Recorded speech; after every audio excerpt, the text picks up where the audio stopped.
հասարակությունները, քաղաքակրթությունները իրենց զարգացման ընթացքում տնտեսության զարգացման առումով,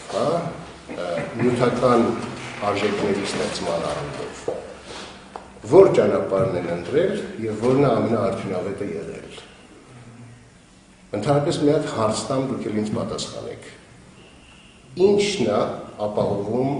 անընդհատ տնտեսական աճ։ Կարող եք ասել։ Ամեն մեկը ձեր տեսակ։ Ազատ առևտրական հարաբերություններ։ Լավ։ Ինչ է։ Պահանջարկ։ Հենց այդ։ Դուք լիբերալ ազատական տնտեսության կողմնակից եք եւ ես նույնպես։ Այսինքն ժամանակակից տնտեսագիտական մտքի եւ քաղաքագիտական մտքի առումով այո դա այդպես է, որովհետեւ վերջին հաշվով երկու հիմնական մոդելների մասին կարելի է խոսել, կամ մերկանտիլիզմի, կամ ազատ տնտեսական շուկայական հարաբերությունների, ուրիշ բան դրա ենթաճյուղեր եւ մեկը եւ մյուսը շատ ունեն, բայց այո, անընդհատ տնտեսական աճ առաջին հերթին ապահովում է առևտուրը, ազատ առևտուրը, ես էլ շեշտենք, հա։ Հետևաբար, այն հասարակությունները, որոնք սա ըմբռնել են, իսկ դա 1400-ից 1800 թվականների մասին կարող է առաջին հերթին, այո, հիշում կամ կապիտալիզմի ձևավորման եւ զարգացման, կապիտալիստական հարաբերությունների ձևավորման եւ զարգացման ժամանակահատվածի մասին ենք խոսում։ Ուրեմն, եթե նույնիսկ բերենք ժամանակագրական առումով փորձենք հստակեցնել, կոպիտ ասած, 1400-ից, այս թվականը ես չեմ հորինել, մեծ ֆրանսիացի պատմաբան Ֆերնան Բրոդելը իր հայտնի աշխատությունում, եռահատոր հայտնի աշխատությունում, որը վերաբերում է միջերկրականին եւ միջերկրականին որպես քաղաքակրթության, ինքն առաջինը առաջ քաշել այս տեսակետը, որ այս թվականները 1400-ից մինչև 1800 վճռորոշ ժամանակահատված էին կապիտալիստական հարաբերությունների ձևավորման, զարգացման եւ դրան խթանելը առաջին հերթին առևտուրը։ Եվ իսկապես է, երբ փորձում ես պատմաբանի տեսանկյունից հարցին մոտենալ, այս ժամանակաշրջանը վերլուծում ես քո հնարավորությունների սահմաններում, քո գիտելիքների սահմաններում, տեսնում ես, որ մասնավորապես միջերկրականի առափնյա պետությունները եւ հարակից տարածաշրջանները բուռն զարգացում սկսեցին ապրել ինչի շնորհիվ։ Առաջին հերթին հենց այդ առևտրական հարաբերությունների ձևավորման եւ զարգացման, խորացման։ Մի քիչ առաջ ընկնելով ասեմ, որ զարմանալի կերպով դա համընկավ հայ վաճառականության աճին, բարձրացմանը, հզորացմանը եւ հայ վաճառականության շատ էական դերակատարությանը հենց այս ժամանակահատվածում։ Մի քիչ ավելի ուշ, 15-ի վերջից 16-ից իրականում, 16-րդ դարից սկսած հայ վաճառականության դերը ավելի ու ավելի նկատելի դարձավ, բայց դրան մենք դեռ կանդրադառնանք։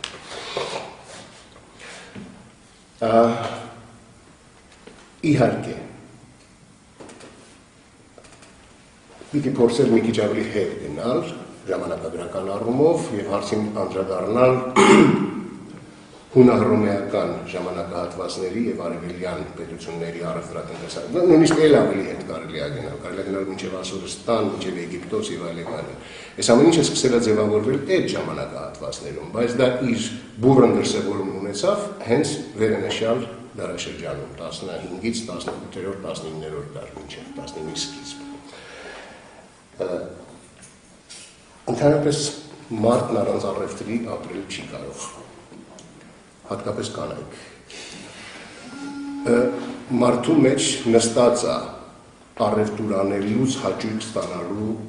ինստինկտը, այսօր էլ այդպես է։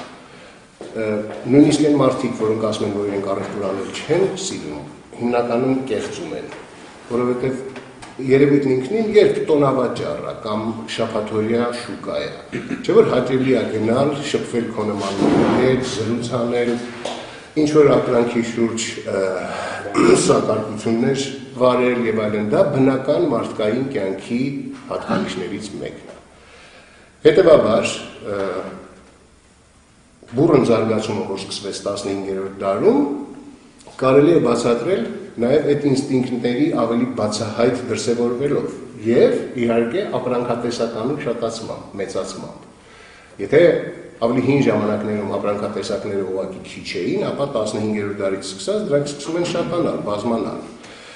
Եվ իհարկե, ամեն մի տարածաշրջան, ամեն մի երկիր, ամեն մի հասարակություն սկսում է մասնագիտանալ, ամեն մեկը որոշակի ապրանքատեսակների արտադրության եւ իրացման մեջ։ Դա նույնպես շատ բնական է։ Վերջին հաշվով հայտնի օրինակներ գոյություն ունեն, որ նորից այստեղ մի հատ հղում անենք մերկանտիլիզմի եւ լիբերալ ազատ տնտեսական առևտրական հարաբերությունների հարաբերակցությանը եւ հասկանանք թե ռեալ իրական տարբերությունը որն է։ Այսինքն մերկանտիլիզմի կողմնակիցները ինչ են ասում։ Ասում են, որ ամեն մի հասարակություն, ամեն մի պետություն, ամեն մի պետական միավորում, եթե ելնում է այս տեսանկյունից, մերկանտիլիզմի տեսանկյունից, ապա ինքն իրեն պիտի ապահովի ամեն ինչով։ Ամեն ինչ պիտի ինքդ կարողանաս արտադրել, ինքդ քո ներքին շուկայում իրացնել, դրանով պետությունը կհզորանա, կզարգանա եւ այլն։ Այո, ինչ որ մի ժամանակահատվածի մեջ անկասկած դա այդպես է եւ դրա օրինակները շատ են։ 30-40-ական թվականների խորհրդային միությունն ու 40-ականներ, մինչև 40-ականներ, նաեւ հետ պատերազմյան ժամանակաշրջանը, հա, որոշ ժամանակահատվածի համար Չինաստանը, ինչ որ մի ժամանակահատվածի համար մի այլ երկիր եւ այլն, բայց նորից խնդիրը նրանումն է, որ այդ արտադրանքը պիտի առաջին հերթին կարողանա սպառել։ Ումա պետք է արտադրանքը, եթե սպառում չունի։ Վերջնաշով խորհրդային միությունը դուք չեք հիշում, բայց ես օրինակ բավական լավ դեռևս կարողանում եմ մեր հիշել։ Ամեն ինչ էլ արտադրում էին, հիմնականում ցածրորակ, եւ դրանք որպես օրենք մնում էին պահեստներում, շուտով խանութներում նույնպես հայտնվում էին, բայց սպառում չկար եւ առաջին հերթին հենց դա էր, որ բերեց խորհրդային տնտեսության փլուզմանը։ Որովհետեւ եթե չկա սպառում, ապա արտադրելը դառնում է անիմաստ զբաղմունք։ Իսկ լիբերալ տնտեսական եւ առևտրական հարաբերությունների կողմնակիցները գտնում են, որ ճիշտն այն է, որ դու կարողանաս արտադրել այնքան, ինչքան կարող ես սպառել։ Եվ առաջին հերթին դու սպառման շուկա գտնես, հետո մտածես արտադրության մասին։ Որովհետեւ իհարկե մեծ ցանկության դեպքում նորվեգացիները կարող են իրենց սարսակալած տարածքներում ջերմոցներ սարքել եւ բանան ու անանաս աճեցնել։ Ոչ մի դժվարություն այսօրվա տեխնոլոգիաների տեսանկյունից դրանում չկա, կամ աֆրիկյան, կենտրոնական աֆրիկյան որևէ երկրում կարելի է սառնարանների արտադրություն հիմնել եւ էլի արտադրել, կամ մեքենաների։ Բայց ինչի համար դա անես, երբ որ ավելի բարձր որակով դու կարող ես ստանալ դրսից այդ ամեն ինչի կարիքը դու ունես։ Եվ ուրեմն վերադառնանք պատմությանը եւ տեսնենք թե այդ ինչն էր պատճառը, որ մասնավորապես Եվրոպան, մասնավորապես միջերկրածովյան երկրները ներգրավվեցին ազատ առևտրական տնտեսական հարաբերությունների մեջ հարակից երկրների հետ։ Իհարկե այստեղ կա մի քաղաքական խնդիր, որը դրանից փոքր-ինչ հետո առաջացավ, դրանք անդրադառնալու։ Բայց խնդիրը հարաճուն աճ ապահովելու նպատակն էր։ Դա էր խնդիրը հիմնական։ Ինչպես անել, որ հարաճուն տնտեսական աճ ունենաս։ Միակ, ավելի ճիշտ, ամենակարևոր ձևը այդ առևտուրն էր։ Նույն այստեղ ավանդույթներն էլ իրենց դերը խաղացին, վերջնաշով նույն հռոմեական կայսրությունը, նույն հունական աշխարհը եւ այլն վաղուց էին ներգրավված այս գործընթացների մեջ, բայց այս ժամանակը սա համընկավ նաեւ իհարկե վերածննդի, համընկավ նաեւ հետագայում նաեւ բուսավորչականության եւ այլն հետ եւ տնտեսական աճի։ Օսմանյան կայսրության առաջացմամբ թվաց թե առաջացավ խզում, որովհետև օսմանցիները սկզբնական շրջանում խոչընդոտի դեր ստանձնեցին արևմուտք առևտրափոխանակման առևտրաշրջանառության մեջ։ Ժամանակի ընթացքում բավական արագ իրենք հասկացան, որ պետք է փոխեն քաղաքականությունը եւ իրենք նույնպես անցան լիբերալ մոտեցումների, լիբերալ սխեմաների, բայց մի որոշ ժամանակահատված արևմուտքում շփոթմունք էր առաջացել։ Եվ իմիջիայլոց հիմնական պատճառը աշխարհագրական մեծ հայտնագործությունների սա էր։ Ոնց անենք, որ հասնենք Հնդկաստան, Չինաստան, քանի որ օսմանցիները այս ճանապարհը փակել են։ Արդյունքում տեղի ունեցան հայտնի ճանապարհորդությունները, հայտնի հայտնագործությունները եւ Եվրոպան գտավ ավելի հարմար ճանապարհ, առաջին հայացքից ավելի հարմար ճանապարհ կապվելու համար ավանդական արևելյան, հեռավոր արևելյան շուկաների հետ։ Նո, այնտեղ բազմաթիվ հետաքրքիր բաներ կան, դետալներ, թե առանց համեմունքի ոնց կարող ես ընդհանրապես խոզի միս տապակել, թե որ համեմունքով է, որ ավելի համով է։ Այդ նույն ասպետական շրջաններում, հարազների որսից հետո եւ այլն, իրենք էլ հասկանում էին, որ այդ ամեն ինչը պետք է համեմել։ Համեմել հնարավոր է միայն արևելքից բերված տեսականիով, այլ կերպ հնարավոր չի։ Ես ամենապրիմիտիվ օրինակը բերեցի։ Բայց այս ամենի արևելքի հետ մետաքսի խնդիրը, ոսկու խնդիրը եւ այլն քարեղենի խնդիրը եւ այլն, այս ամեն ինչը շատ էական նշանակություն ուներ առաջին հերթին արքունիքների համար, բայց նաեւ նրանց սով ապրող ազնվականական, ասպետական եւ այլ տների համար։ Եվ նաեւ դա էր պատճառը, որ շատ մեծ ուշադրություն էր դարձվում նոր ճանապարհների հայտնագործմանը։ Ինչի բերեցին աշխարհագրական մեծ հայտնագործությունները։ Պատմագիտության մեջ կա մի տեսակետ, որ աշխարհագրական մեծ հայտնագործությունների արդյունքում ավանդական քարավանային ճանապարհները անկում ապրեցին եւ հասարակությունները, մարդկությունն ընդհանրապես շեշտը դրեց ծովային առևտրի վրա։ Դա այդպես չի։ Քանակական ուսումնասիրությունները, պատմագիտական քանակական ուսումնասիրությունները գալիս են ապացուցելու, որ եւ 16 եւ 17 եւ նույնիսկ 18-րդ դարի հիմնական ժամանակահատվածում ավանդական քարավանային ճանապարհները շարունակել են խաղալ հսկայական դերակատարություն։ Մետաքսի ճանապարհի մասին բոլորդ գիտեք։ Իհարկե այն ձևափոխումների է ենթարկվել հետագա ժամանակահատվածներում, մասնավորապես 15-16-17-րդ դարերում որոշ մարշրուտների փոփոխություններ տեղի ունեցան, բայց դրանք ավելի շատ կապված էին ավելի հարմարավետության, ինչպես նաև անվտանգության խնդիրների հետ։ Եկեք չմոռանանք, որ այս բոլոր ճանապարհները արևելքից դեպի արևմուտք ընթանում են մի հատ հիշենք։ Եթե ցամաքային ճանապարհների մասին ենք խոսում, հա, Հնդկաստան, այնուհետև Աֆղանստան, այնուհետև Միջին Ասիա, երբ որոշ դեպքերում, այնուհետև հյուսիսային եւ նաեւ հարավային Իրան որոշ դեպքերում, այնուհետև Փոքր Ասիայի տարածքներ, այսինքն խիստ անկայուն տարածաշրջաններ, պլյուս ավազակախմբեր, բանդիտական խմբավորումներ, թալանչիներ, ավազակներ, տեղական իշխանություններ, որոնք առիթը միշտ օգտագործում էին քարավանները թալանելու համար եւ այլն եւ այլն։ Եվ թվում էր, թե ծովային ճանապարհի հայտնագործումից հետո իսկապես պիտի տեղի ունենա այն, ինչ որ շատերը կանխատեսում էին, որ քարավանային ճանապարհները պետք է ընդհանրապես լքվեն եւ ամբողջ առևտուրը իրականացվի միայն ծովային ճանապարհով։ Բայց այդպես չեղավ։ Նախ ավանդույթը միշտ ունի իր ուժը եւ իներցիան։ Երկրորդ, այստեղ է որ հայ վաճառականությունը կարողացավ ինչ որ չափով նոր շունչ հաղորդել քարավանային ցամաքային ճանապարհներին։ Հայ վաճառականությունը միշտ օգտագործել է ճանապարհները, բայց հատկապես վճռորոշ եւ էական ավելի շուտ դարձավ հայ վաճառականության դերը 16-րդ դարից սկսած, հատկապես 17-րդ դարում։ Շահ Աբբասի բռնագաղթը միայն ռազմաքաղաքական եւ ստրատեգիական նպատակ չէր հետապնդում։ Խնդիրը միայն թուրքական առաջացող զորքերի առաջ տարածքները ամայացնելը չէր, դա հին ավանդական ռազմական մեթոդ է, բայց միայն դա չէր խնդիրը, նույնիսկ ավելի հիմնական խնդիրը Ջուղայի, Գողթնգավառի, Նախիջևանի եւ այլ հարակից տարածաշրջանների արդեն փորձառու հայ առևտրականությանը տեղափոխելն էր Իրան եւ նրանց փորձն օգտագործելը Իրանի արտաքին ապրանքաշրջանառությունը զարգացնելու համար։ Եվ ոչ միայն բուն Իրանի, այլև Իրանը որպես տրանզիտ տարածք օգտագործելու արևելքից դեպի արևմուտք ապրանքաշրջանառությունը ապահովելու տեսանկյունից։ Որքան էլ որ առաջին հայացքից մեզ համար դա ողբալ է, այն ինչ որ տեղի ունեցավ եւ հսկայական զանգվածա բնակչության այն ժամանակների համար։ Բռնի ուժով տեղափոխվեց Իսվահանի արվարձանները եւ ստեղծվեց նոր Ջուղան, բայց մյուս կողմից դա հնարավորություն ստեղծեց հայ վաճառականության համար, հայ վաճառական առևտրականների համար ել ավելի էական դերակատարություն ունենալ արևելք-արևմուտք առևտրափոխանակության մեջ։ Մանավանդ որ կար արքունիքի հովանավորությունը։ Արքունիքը սկզբնական շրջանում հարկերից ազատեց, լայն հնարավորություններ տվեց հայ վաճառականությանը եւ դա իր արդյունքն իհարկե ունեցավ։ Պլյուս սրան ավելացավ 1639 թվականից հետո հատկապես թուրք-իրանական հաշտությունը, Կասրեշինի կամ Զոհաբի պայմանագիրը, որից հետո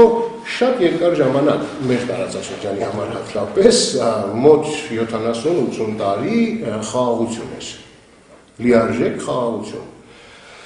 Իսկ խաղաղությունը իհարկե խաղաղ պայմանները ել ավելի են նպաստում առևտրի առաջացմանը եւ զարգացմանը։ Սրան գումարած Աբբասը եւ նրա հաջորդները նույնպես մեծ ջանքեր գործադրեցին իրենց ենթակա տարածքներում այսօրվա տերմինոլոգիայով համապատասխան ինֆրաստրուկտուրա ստեղծելու համար։ Վերանորոգվեցին ճանապարհները, կարավանսարայները վերանորոգվեցին, նորերը կառուցվեցին, ստեղծվեց ճանապարհային ոստիկանության այսօրվա տերմինաբանությամբ մի համակարգ, կոչվում էին ռահդարներ, ռահ նշանակում է ճանապարհ պարսկերեն, ռահդարների համակարգը նպատակ էր հետապնդում վերահսկել Իրանի, Սեխյան Իրանի տարածքով ձգված ճանապարհների ապահովությունը։ Եվ դա զգալի արդյունք տվեց, իսկապես երբ կարդում ես ոչ միայն հայ վաճառականների, այլև անգլիացի, ֆրանսիացի միսիոներների, ճանապարհորդների, նաև վաճառականների հուշագրությունները շատ հստակ տարբերակում ես տեսնում Օսմանյան կայսրության ճանապարհների եւ Սեխյան Իրանի ճանապարհների որակի անվտանգության, ապահովության միջև։ Եթե Իրանի տարածքում ճանապարհները համարվում էին համեմատության մեջ իհարկե համեմատաբար ապահով, ապա Օսմանյան կայսրության տարածքում ճանապարհները խիստ անապահով էին, հատկապես այն տարածքներում, որոնք հիմնականում բնակեցված էին քրդերով, ինչպես նաև Կովկասից եկած ցեղերով, ցեղախմբերով, ազգություններով։ Շատ են վկայություններ այս ամեն ինչի մասին, ով որ հետաքրքրվի, հետո կարող եմ ձեզ բազմաթիվ հետաքրքիր հուշագրություններ եւ նկարագրություններ ասել, թե որոնք կարելի է կարդալ եւ տեսնել, թե ինչպես են նկարագրում այս ամեն ինչը, նույն եվրոպացիները կամ հայ վաճառականները։ Ինչպես եղավ, որ հայ վաճառականությունը ստանձնեց փաստորեն առաջատար դիրքեր 16-17-րդ դարերում։ Նախ բնիկ էին, տարածաշրջանը հարազատ էր, միջավայրը հարազատ էր, լեզվի խնդիր գոյություն չուներ, առևտրական հմտությունները վաղուց արդեն կային այդ մարդկանց մեջ, պլյուս այն մենաշնորհները եւ այն առավելությունները, որ տրվեցին շահական արտոնիկի կողմից, եւ այլն, եւ այլն, եւ այլն։ Եվ իհարկե, անձնական հարստության ձգտելու բուռն ցանկությունը։ 1620-ական թվականներին ճիշտ թիվը չեմ հիշում, Մարսելի իշխանությունները բողոք են հղում արքունիք, պահանջելով, որ արքունիքը քայլեր ձեռնարկի, որպեսզի Մարսելում հայ վաճառականության գործունեությունը սահմանափակվի, որովհետև հայ վաճառականությունը ըստ Մարսելի իշխանությունների, լինելով շատ ագահ եւ էլ ավելի ինձգտող, հնարավորություն չի տալիս, որպեսզի ֆրանսիական համապատասխան ընկերությունները, ինչպես նաև մասնավոր առևտրականները կարողանան շարունակել իրենց բիզնեսը արևելքի հետ։ Եվ դա նկարագրվում է այսպես. այս ժողովուրդը խիստ ագահ է, սրանք այնքան իրենց շահի հետևից են ընկած, որ փոխանակ իրենց բերած ապրանքները, մասնավորապես Հնդկաստանից եւ Իրանից, մասնավորապես մետաքսը, հում մետաքսի մասին է խոսքը, փոխանակ առաջվա նման վաճառեն Զմյուրնիայում կամ Հալեպում կամ այլտեղ եւ ստանան իրենց հասանելիք շահույթը, մի քանի կոպեկ ավել աշխատելու համար գալիս հասնում են Մարսել եւ դրանով մեր ֆրանսիական առևտրին հարված են հասցնում։ Ըստ որում այնքան ագահ է, որ նույնիսկ սովորական սննդամթերքով էլ փոխանակի սնվեն, ավելի շատ միրմարկյան ուտում են խոտ, նկատի ունի կանաչեղեն, կասենք, չգիտեմ, ծվածեղով կանաչի կամ տենց մի բան։ Ավելի թվում է մի քիչ իրանց վերլուծությունն է, իրանց ընկալումը պրիմիտիվ է, որովհետև առևտրական թվերներին տիրապետելը ոչ թե միայն շահ է հետապնդում, այլ ավելի հեռու գնացող նպատակներ։ Հայերը ոչ թե մենակ մի երկու կոպեկ ավել աշխատելու համար էին հասնում Մարսել, Ֆրանսիա, այլ ինչ-որ բաներ ունեին, էլի։ Ձեր ամեն ինչպես էր։ Գորջան։ Ես քո հետ լրիվ համաձայն եմ։ Ես ընդհանրապես ասում եմ, ես ընդհանրապես ասում եմ, թե Մարսելի իշխանությունները ինչպես էին մեկնաբանում ստեղծված իրավիճակը, խնդրեմ։ Ուղղակի դերեսին եմ բանասում, շատ խնդալու է, որ աշխարհի կես Իհարկե զվարճալի է։ Իսկայական կայսրությունները, որ աշխարհի կես զանգանան, այն ագահ է։ Ես նրան չեմ վիճում։ Այդ վերաբերմունքը կա ոչ միայն հայերի, այլև հրեաների նկատմամբ, իմիջայլոց եւ հույների, այո, նույն վերաբերմունքը կա նաեւ հրեաների եւ հույների նկատմամբ, հատկապես հրեաների, հույների ներքան շատ չի։ Բայց խնդիրը հետեւյալումն է։ Այդ մարդկանց ուզածն ինչ է, այդ մարդկանց ուզածը պրոտեկցիոնիզմ է։ որպեսզի արքունիքը իրանց հովանավորի, այսինքն եթե մենք խոսում ենք ազատ տնտեսական հարաբերությունների, ազատ առևտրի մասին, ապա չի բռնում այս ամեն ինչը մեկը մյուսի հետ։ Կոլբերի հայտնի հրամանը կա, որով նա փորձեց արգելափակել հայ առևտրականների գործունեությունը Ֆրանսիայի տարածքում, բայց չհաջողեց, որովհետև վերջին հաշվով ինչքան էլ դու փորձես սահմանափակել, դու չես կարող ամեն մեկի հետևից ընկնել եւ պարտադրել, որպեսզի նա անպայման ենթարկվի այս կամ այն օրենքին, որտեղ առևտուրն ունի իր տրամաբանությունը։ Այնտեղ որտեղ կա շահ, մարդիկ պատրաստ են գնալ ռիսկի։ Եվ հայ առևտրականները նաև դրանով էին տարբերվում նույն եվրոպացիներից, որ ավելի ռիսկի պատրաստ էին գնալ, կյանքն էին նույնիսկ վտանգի ենթարկվում, չէ՞, վերջին հաշվով այդ քարավանը, որ դուրս է գալիս, ասենք, Իսֆահանից հասնում է Թավրիզ, հետո մտնում է Նախիջևան, հետո ճյուղավորվում է այդ ճանապարհը, մեկը Վանի հարավային եւ հյուսիսային ափերով գնում է դեպի Հալեբ, մյուսը Կարսի վրայով գնում է դեպի Զմիուրնիա կամ Տրապեզոն, այդ ճանապարհները իսկապես շատ վտանգավոր ճանապարհներ են եւ բազմաթիվ վկայություններ կան, թե ինչպես են քարավանները թալանվել, ինչպես են քարավանի հետ ուղևորության մեկնած առևտրականները սպանվել կամ գերեվարվել, հետո փրկագին պահանջվել եւ այլն, լիքը այդ տեսակ վկայություն կա։ Իմ ջերմից էս են բնակավարներից է, որտեղ պատմագիտությունը որքան որտեղ զարմանալի է հնչում, համարյա աղբյուրների պակաս չունի, հսկայական նյութ կա, ահռելի քանակությամբ։ Մենակ Ղուկաս Վանանդեցին կամ Զաքարիա Ագուլեցին կամ Հակոբ Ջուղայեցին չեն, որ հայտնի են, այդ բոլորը դրանք վաղուց վերցանվել են, թարգմանվել են, հրապարակվել են նաև հայերեն բնականաբար եւ դարձել են պատմաբանների ուսումնասիրությունների համար շատ լավ աղբյուր։ Բազմաթիվ ուրիշ աղբյուրներ նույնպես կան, միայն հայ վաճառականների մասն եմ խոսում։ Հայ վաճառականների թողած հուշագրեր, օրագրեր, նկարագրություններ, չափագրություններ, դրամական միավորների այսօրվա տերմինոլոգիայով փոխարժեքների ցուցակներ եւ այլն եւ այլն։ Իմիջայլոց եւ հոլանդացիները եւ անգլիացիները հետո երբ ստեղծեցին արևելահնդկական ընկերությունները, սկզբնական շրջանում հայ վաճառականության հետ Հնդկաստանում հաստատված հայ վաճառականության մասն այս բանին խոսում, շատ լավ հարաբերություններ ունեին, որովհետեւ կարիքն ունեին հայ վաճառականների փորձի առումով, գիտելիքների առումով, ճանապարհների ուսումնասիրության առումով եւ այլն եւ այլն։ Բայց հետո դա վերածվեց հակամարտության, ի վերջո դարձավ թշնամություն, որովհետեւ վերջին հաշվով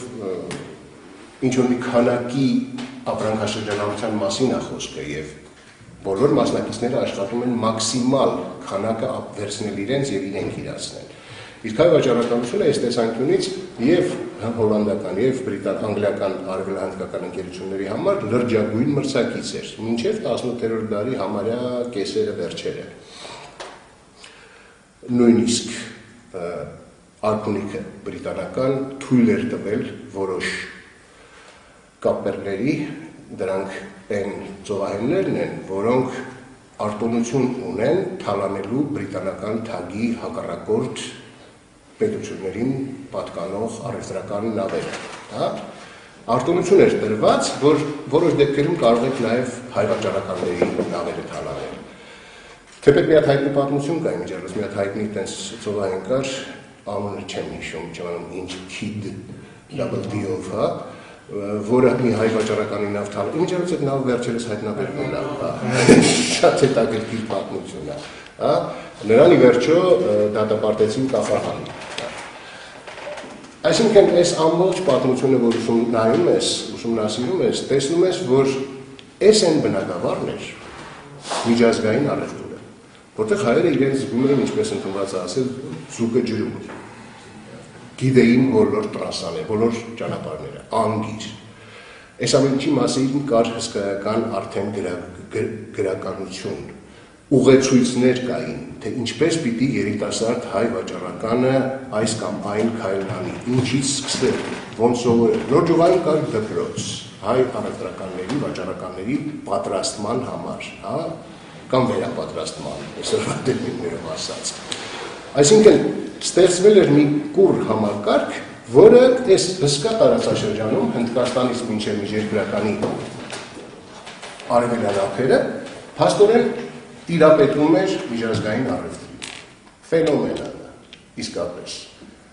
Այն զարմանալի ֆենոմեններից է, որ մենք հայերս մեր մասին այդքան էլ լավ չգիտենք։ Իհարկե արմատները գնում են ավելի հետ։ Այսինքն այսօր հայ վաճառականության ներկայությունը այս տարածաշրջանում միջերկրական աշխարհում, միջերկրականի աշխարհում սկսվել ավելի վաղ 13-14-րդ դարերից Վենետիկում, Ջենովայում հայ վաճառականության դերակատարությունը նույնպես Ջենովայում իմիջիայլոց բավական երկար տևեց դա, մինչև 17-րդ դարի վերջ 18-րդ դար հայ վաճառականություն Ջենովայում կար։ Նույնը վերաբերում է Ամստերդամին, նույնը վերաբերում է նույնիսկ Կալիսին, ես չեմ խոսում արևելքի մասին, ամբողջ հնդկական թերակղզին հայ վաճառականության կողմից լավ ուսումնասիրված էր, բոլոր ճանապարհները գիտեին, բոլոր ուղիները գիտեին։ Նույնը վերաբերում է նաև հասան մինչև Լհասա հայ վաճառականները, բազմաթիվ վկայություններ կան այդ մասին։ Չինաստանի սահմաններին հասան, բայց Չինաստան չմտան։ Թե ինչն է պատճառը մինչև հիմա դժվար է ասել, բայց դա այդպես է։ Ֆիլիպիններում հսկայական ներկայություն կար հայ վաճառականության։ Այսօր էլ դրա հետքերը դեռևս կան։ Սինգապուրում, Մալայզիայում եւ այլուր։ Աֆրիկյան երկրներում հայ վաճառականության ներկայությունը արձանագրված է։ Հաջող Այսօր հետքերը որ կան ինչ է։ գերեզմաններում հայ վաճառականության Համայնքից կան չկա։ Համայնք Ֆիլիպիններում համարյա ոչինչ չկա, Հնդկաստանում մնացել է 300-400 հոգի մարդ, հայ, հիմնականում Կալկաթայում, իսկ այն ժամանակ Կալկաթան իհարկե կարևոր նշանակություն էր, բայց ավելի կարևոր նշանակություն էր Մադրասը եւ Գոան եւ Ցեյլոնը։ Դրանք ավելի էական նշանակություն ունեին։ Չէ, ուղղակի նյութական ներկայություն կա, եկեղեցիներ, գերեզմանոցներ, տապանակարեր եւ այլն եւ այլն։ Այո։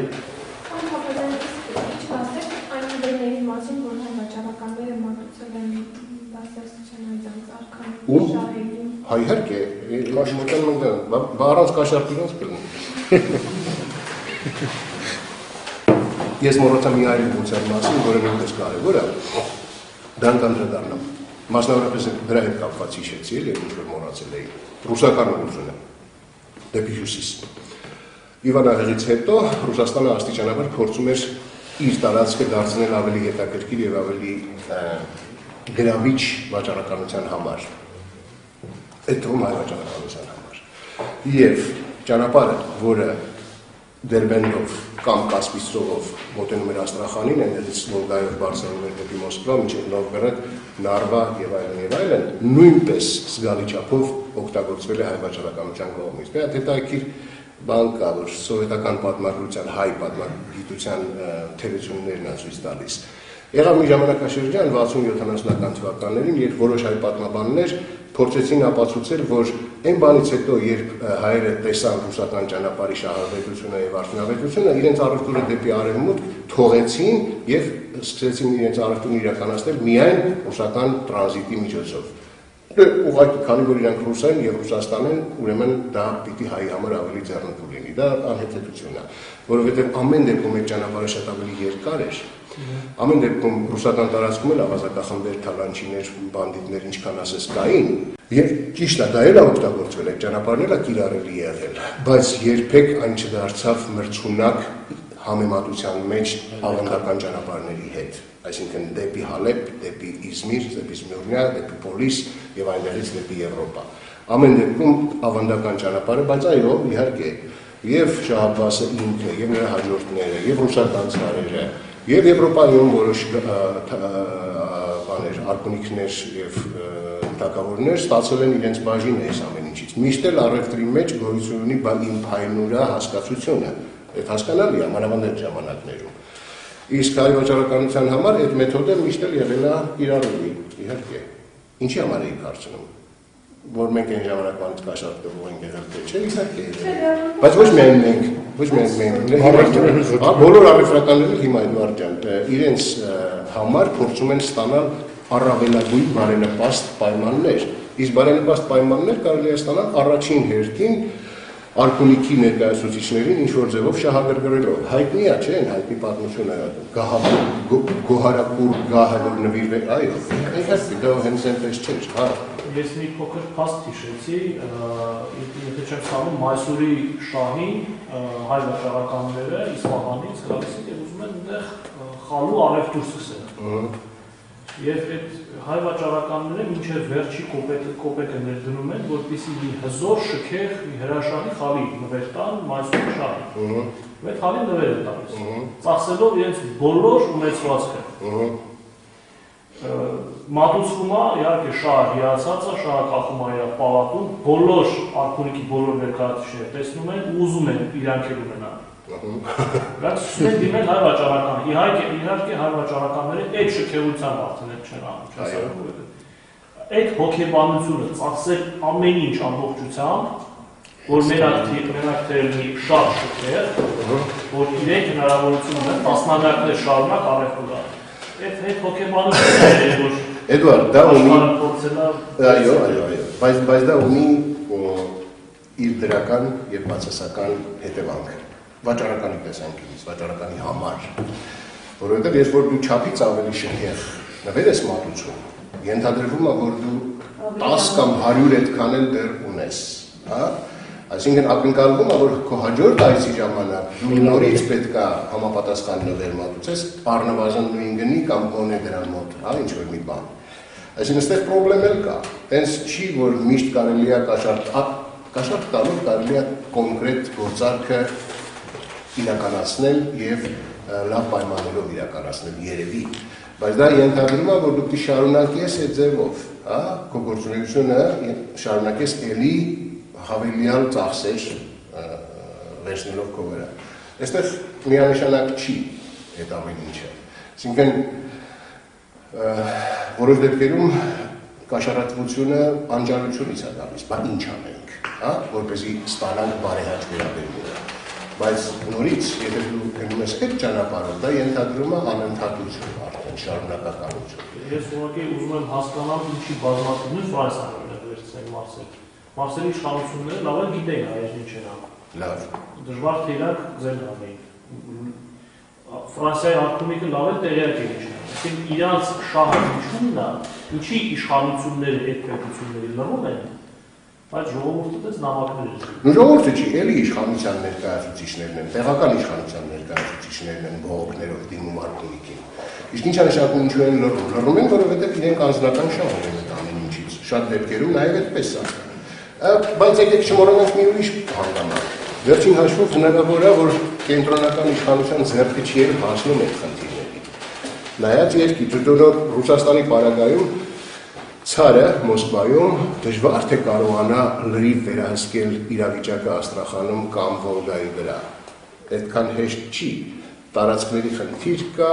կարգադրությունները ժամանակին հասցնելու խնդիր կա, տեղական իշխանությունների լիակատար լոյալության կամ չլոյալության խնդիր կա եւ այլն, հազար ու մի հարցեր են առաջանում։ Եվ դրա համար է նաեւ, որ կաշառատվությունը համարվում է ամենագործող ձևը, մեթոդը։ Հատկապես առևտրական Եթե արժեքի պալատայում հայերը հենց մի գահ են թողել ռուսաց ցարին, որ դու նայում ես, դու հասկանում ես, որ դա հատուկ է այդպես արված։ Իհարկե։ Որ իրանք արդեն զուտ հենց պետության ղեկավարի հովանավորության տակ գործել են երկրում։ Տեսեք, ընդհանրապես երբ որ այս ֆենոմենը ուսումնասիրում ես, իսկ սա ֆենոմեն է։ Հայ վաճառականության գործունեությունը 16-17-րդ, հատկապես 16-17-րդ դարերում կարելի է դիտարկել որպես մեր պատմության ֆենոմեններից մեկը։ Առայժմ ոչ բավարար չափով ուսումնասիրված։ Բայց այստեղ մի հատ ուրիշ խնդիր կա, որ մտածելու տեղ է տալիս։ Իհարկե, հսկայական հարստություն էին դիզում մեծ վաճառականները հատկապես ահռելի քանակությամբ։ Բայց ու մեր մնում է հարստությունը, հարցը առաջանում։ Եթե դու ապրում ես Իսպահանում կամ Նորջովայում, եթե դու ապրում ես Թավրիզում, եթե դու ապրում ես Մյուրնիայում, Հալեպում, Մոսկվայում, Մարսելում, Ամստերդամում եւ այլուր, ի վերջո, կարող ենք մենք դա համարել ազգային հարստություն։ Երևի կարող ենք, որովհետեւ պատկանում է հայությանը, հայերի, հայ են դրա տերերը։ Բայց ի վերջո դա մնում է այդ երկրներին եւ այդ ժողովուրդներին եւ այդ հասարակություններին։ Այսինքն պետականության բացակայության պայմաններում հայ վաճառականության դիզած ահռելի հարստությունը ի վերջո փոշիացավ։ Եվ այդպես էլ պիտի լիներ, որովհետև եթե այդ հարստությունը չի կուտակվում քո տարածքում,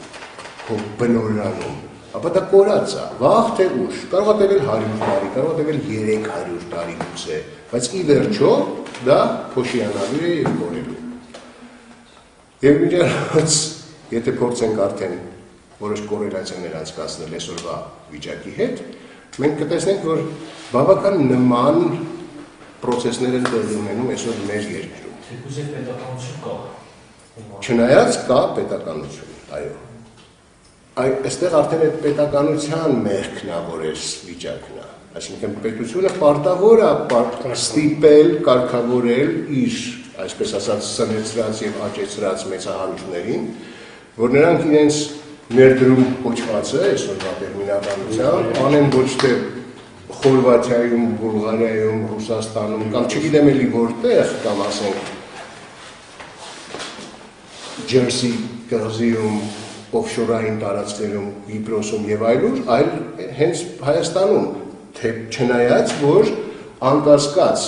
շահույթը լինելու է 2 անգամ, գուցե 3 անգամ ավելի քիչ, բայց մեկ է շահույթով լինելու, ուրեմն պիտի պարտադրի պետությունը, որ իր առևտրականները, իր գործարարները, իր բիզնեսմենները, իր չգիտեմ էլի ինչերը, պետության կողմից մշակված քաղաքականությանը ենթարկվեն։ Խնդիրն է, որ մշակված քաղաքականություն որպես այդպիսին գոյություն չունի, այս է խնդիրը։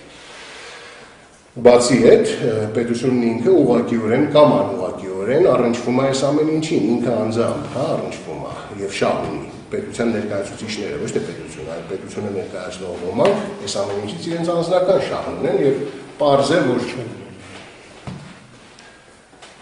դրսում արված ներդրումներից եկած եկամուտը ավելի մեծ է, քան Հայաստանում արված ներդրումներից։ Ինձ հետաքրքրում է այդ հայ վաճառականների միջև, իրանց միջև գոյություն ունեցող փոխհարաբերությունները ինչպիսի ոնց էր կարգավորվում իշ։ Դա չգրված օրենքներ կային եւ հայ վաճառականները միայն իրենք իրար մեջ չեն առևտուր արել բնականաբար, թեպետ դա էլ է շատ էական։ Թե նայեք նկատելով փոխօգնությունը ոնց է մեկը մյուսի։ Տեսեք, ես չմտա որոշ դետալների մեջ, մտածելով որ դա երևի այդքան հետաքրքիր չի լինի։ Բանկային համակարգը, փոխառությունների համակարգը, դա մեր գյուտը չի, հայերիս գյուտը չի։ Դա ժամանակին արել են շատ ավելի հին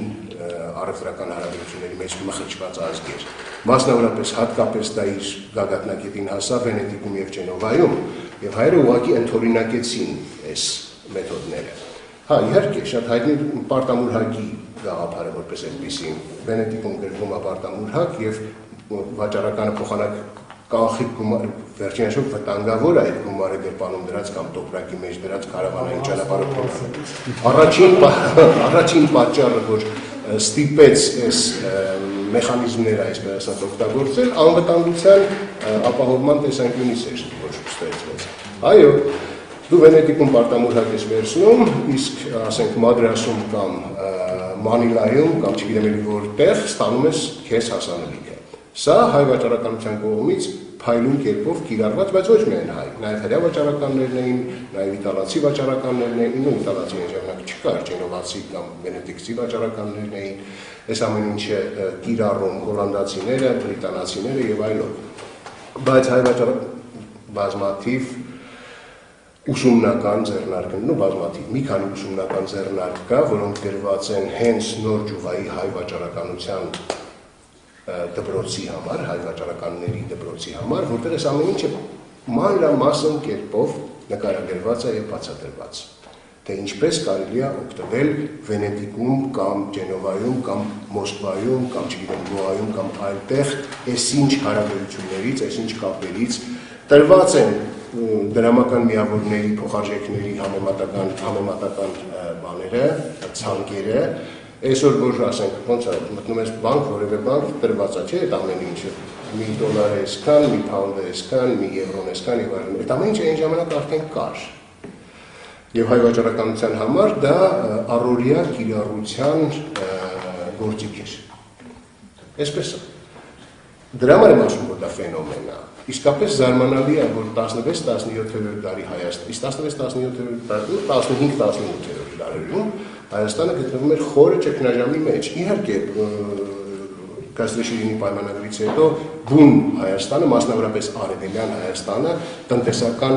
կարելի է ասել աննախադեպ աճ ունեցավ, որովհետև խաղաղության ժամանակահատված էր, գյուղացիությունը ազատ, հանգիստ կարողանում էր իր գործով զբաղվել, արհեստավորությունը իր գործով, իշխանությունները շատ չէին հալածում հայ բնակչությանը եւ Հայաստանը այս ժամանակահատվածում մինչեւ Դավիթ Բեկի ժամանակահատվածը Արևելյան Հայաստանը ունեցավ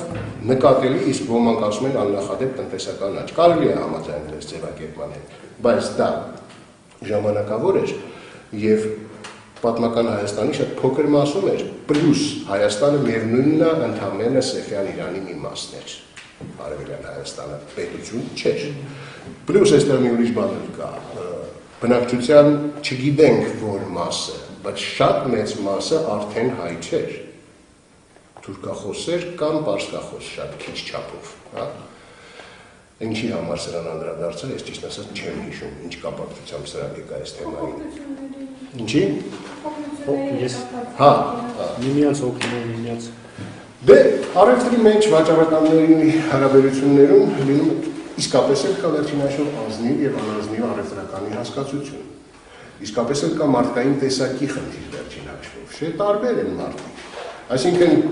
եթե դու պիտի մեկին խաբես արդեն էական չի, խաբում ես քո ազգակցին, հայրենակցին, թե ֆրանսիացու կամ հոլանդացու կամ պարսիկի կամ թուրքի, եթե խաբող ես, ուրեմն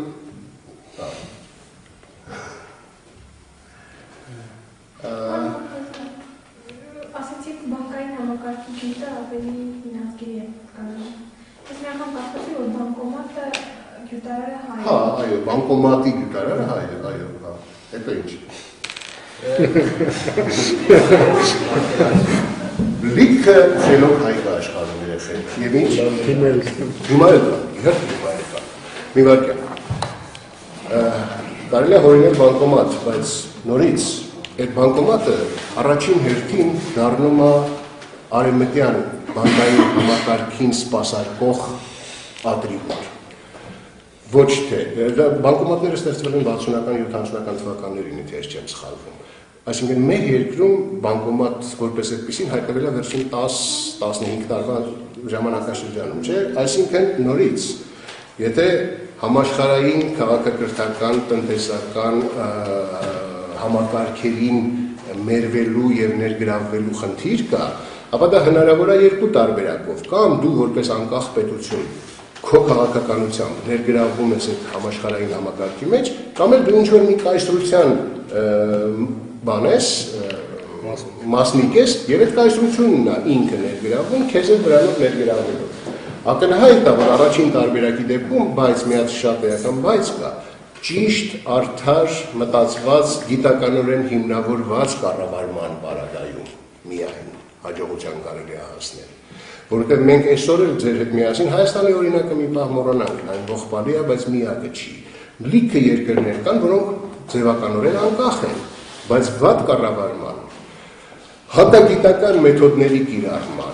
բարոյականության իսպար բացակայության պատճառով այդ երկրները հայտնվել են համաշխարհային քաղաքակրթության մեղմ ասած հետնաբեմում, իսկ իրականում աղբանոցում։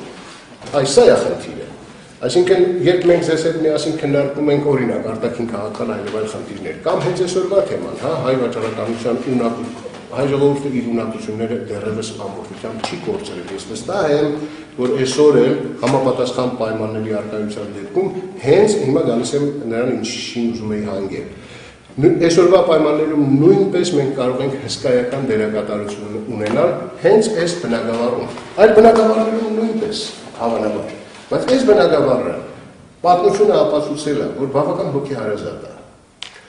Ընդհանրապես առևտրականի նկատմամբ գեղարվեստական գրականությունը մշակել է արհամարհական եւ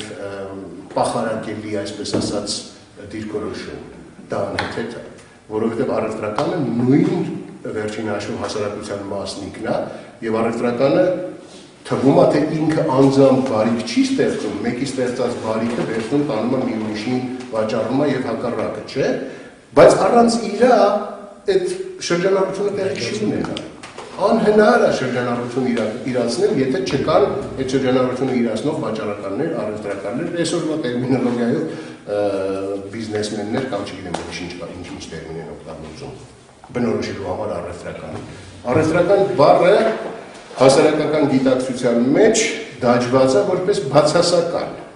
եւ հասկանալի է թե ինչու, որովհետեւ երբ դու գնում ես առևտրականի մոտ առևտուր անելու, ուզում ես ապրանքի գինը իջացնես, իսկ ինքը չի իջացնում։ Պարզ է։Աշինը չի։ Հա։ Ինքը քո թշնամին է, ինքը քո վրա ինչ-որ մի բան է սաղացնում, որը դու փորձում ես ավելի էժան առնել կամ հերթը ձեռը թափես տալիս, եթե տեսակի հարց է, գնում ես մյուսի մոտ, հետո երրորդի մոտ, հետո չորրորդի մոտ, հետո վերջը հասկանում ես, որ մեկը ավելի լավ էր այդ ամենասկզբից։ Որովհետև այստեղ մի ուրիշ հասկացություն էլ կա ժողովրդական, այսպես ասած, իմաստության հետ կապված, թանկի ծեժանը չկա կամ չգիտեմ էլի ինչ, հա։ Վերջին հաշվով, երբ որ դու պիտի գնես ինչ-որ մի ինչ, հա, անհրաժեշտ է քո ընտանիքին կամ չգիտեմ էլի ինչ պատճառով պիտի տանես։ Դու սկսում ես փնտրտուքների մեջ ընկնել, հա, ընկնում ես խանութներով մեկ, երկար բարակ, հոգնում ես, վազվզում ես, այս առևտրականի հետ ես փորձում սակարկել չի ստացվում, գնում ես մյուսի մոտ եւ բնականաբար սկսում է ձևավորվել մի հատ տիպաժային, այսպես ասած, կերպար, որ առևտրականը սրիկա է, բայց այդ մարդու փեշակն է, այդ իր գործն է,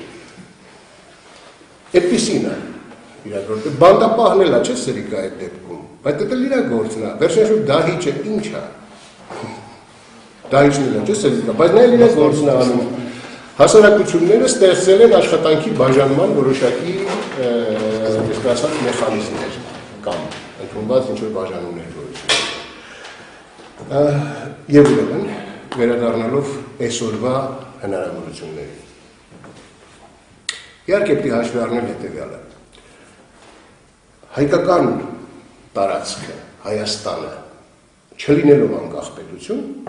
այս ժամանակաշրջաներում 15-ից 18-րդ դարերում շատ ավելի մեծ էր, բնակեցված էր շատ ավելի խիտ հայությամբ եւ կարելի է քննարկել որպես միավոր դրա էությունը, ինչ է իրանից ներկայացնում։ Այո, այն բաժանված էր արևելյան եւ արևմտյան հատվածների, Սեփյանյան եւ Օսմանյան կայսրություն։ Բայց հայությունը մեկն էր։ Հա? Եվ այդ ճանապարհները, քարավանային ճանապարհները, որոնք անցնում էին, ավելի մեծ տարածք էին ընդգրկում, քան այսօրվա Հայաստանը կարող է առաջարկել։ Այսօրվա Հայաստանը շատ բան այդ տեսակետից, որպես տրանզիտի ճանապարհ առաջին հերթին, հա, շատ բան չունի առաջարկելու։ Եվ այնուամենայնիվ, շատ բան չունենալով, ինչ-որ բան ունի։ Այսինքն, եթե ինչ-որ մի օր ճիշտ քաղաքականություն վարելու դեպքում, բայց դա միայն մեզանից չի կախված, դա կախված է նաև այլ դերակատարներից, հա։ Հայաստանը վերադառնա տրանզիտ տարածքի իր պատմական դիրքին կամ առաքելությանը կամ չգիտեմ ինչ ձևով ձևակերպեմ, ապա անկասկած կարող է զգալի չափով վերականգնել իր նշանակությունը համաշխարհային առևտրի մեջ։ Այսօր առևտուրը իրականացվում է շատ ավելի ժամանակակից մեթոդներով, հասկանալի է, բայց ապրանքաշրջանառությունը որպես այդպիսին միևնույնն է տեղի ունենում ֆիզիկապես այստեղից այնտեղ հասցնելով, ինչ ուզում ես արա։ Ինչ դերակատարություն կարող է ունենալ այսօրվա Հայաստանը։ Իհարկե, այսօր մենք հայտնվել ենք պարկի մեջ կամ կույրաղիքի դերում ենք։ Իսկ Հայաստանի վրայով այսօր որևէ տարանցիկ ճանապարհ չի անցնում։ Ոչ էլ ժամանակակից նավթատարեր, գազատարեր եւ այլն։ Չեմ շում Իրանի հետ կապված կարծեմ որ խոսում էինք, տեսեք, թվում էր թե հեսա հնարավոր է որ գոնե այս մի հարցում Հայաստանը դառնա տարածիկ երկիր, բայց ապիկարության, ինչպես նաեւ կախվածությունների պատճառով դա տեղի չունեցավ։ Այսինքն նորից մենք գալիս ենք ներքին իրական խնդիրների լուծման առաջնահերթությանը։ Մինչև Հայաստանում չձևավորվի ռեալ հայրենասեր իշխանություն, որը իսկապես մտածում է ապագայի մասին, ոչ թե միայն ասում է իր անձնական հետաքրքրություններն բավարարում, չի ստացվի ոչինչ։ Եթե դա հնարավոր եղավ անել, ապա անկասկած Հայաստանը եւ նավթատարների, եւ գազատարների, եւ երկաթուղիների, իմիջիայլոց նույնիսկ ավիացիայի տեսանկյունից հարցին եկեք նայենք։ Վերջին այսով տեսեք, կար ժամանակին այսպիսի մի ծրագիր, որ Երևանը պիտի դառնա միջազգային ավիափոխադրումների կենտրոն։ Եվ աշխարհագրական դիրքով Հայաստանը համապատասխանում է այդ պահանջներին, որ ներկայացվում են։ Վերջին այսով ոնց եղավ, որ Դուբայը, Էմիրատները դարձան միջազգային ավիափոխադրումների կենտրոն։ Ընդհանրապես ճիշտ մշակված քաղաքականության արդյունքում, որովհետև բնական պայմանների տեսանկյունից հաստատ Դուբայը ավելի վատ տեղ է, քան Հայաստանը։ Աշխարհագրական դիրքի առումով մենք նույնպես կարող ենք անգլիացիներեն դրան ասում են hub, չգիտեմ հայերեն դրան ինչն ասում, կապող օղակ, հա, կարելի է այդպես թարգմանել, հա, կապող օղակ լինել, միջանցիկ օղակ կամ տարանցիկ օղակ լինել արևելքից դեպի Չինաստան, դեպի Ավստրալիա, դեպի Նոր Զելանդիա եւ այլուր մեկնող ուղևորների համար, որովհետեւ Լոնդոնից մինչև Սիդնեյ ուղիղ թռիչք կա, բայց շատ հոգնեցուցիչ է։ Ինչպես նաև Փարիզից դեպի Պեկին ուղիղ թռիչք կա, բայց մեկը շատ հոգնեցնող է եւ գերադասելի է ունենալ մի հատ վայրեջ կետով շարունակել։ Այս տեսակետից Հայաստանը իր դիրքով պատմականորեն գտնվում է խաչմերուկում։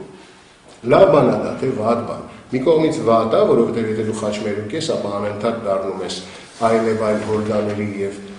քոչվոր ցեղերի ոտնատակ լինելու օբյեկտ, մյուս կողմից տնտեսական առումով այն կարող է շատ հետաքրքիր լինել։ Ուրեմն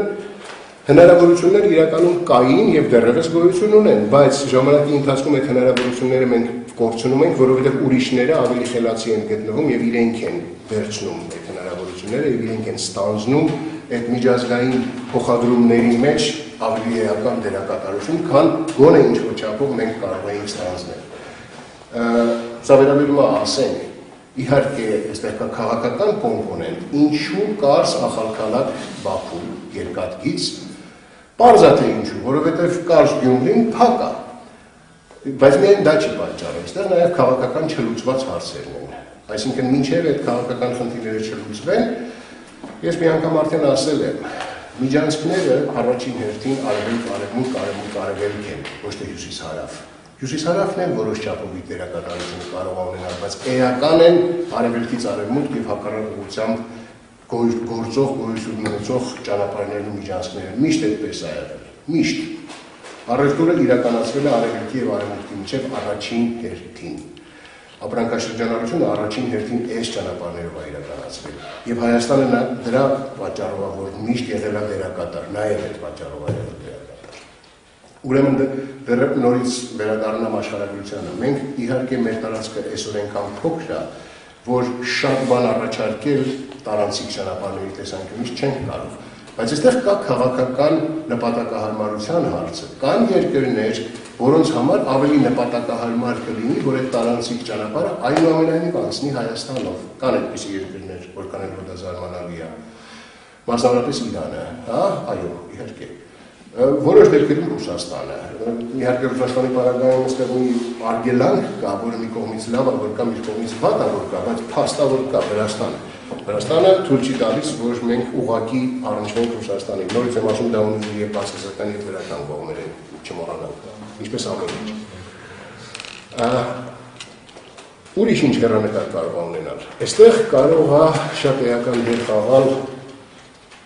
զարմանալի է, որ դա ես կասեմ, բայց ես դա կասեմ, Սփյուռքի գոյությունը, որպես, եթե ենթադրենք, որ այն կա, որպես ամբողջություն։ Այսօրվա տեխնոլոգիաները հնարավորություն են տալիս իսկապես սերտ հարաբերություններ հաստատել հայության ցրված խմբերի հետ ամբողջ աշխարհում մեկ։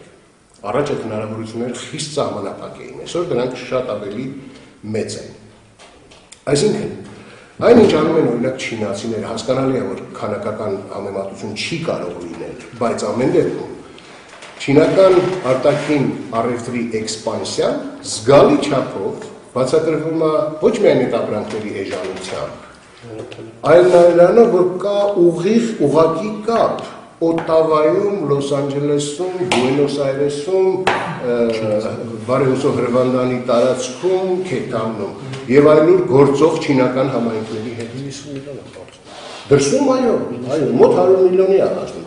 բայց ես նորից եմ ասում, այստեղ մենակ քանակի խնդիրը չի, այստեղ որոշ դեպքերում կարող է փորձառությունը, գիտելիքները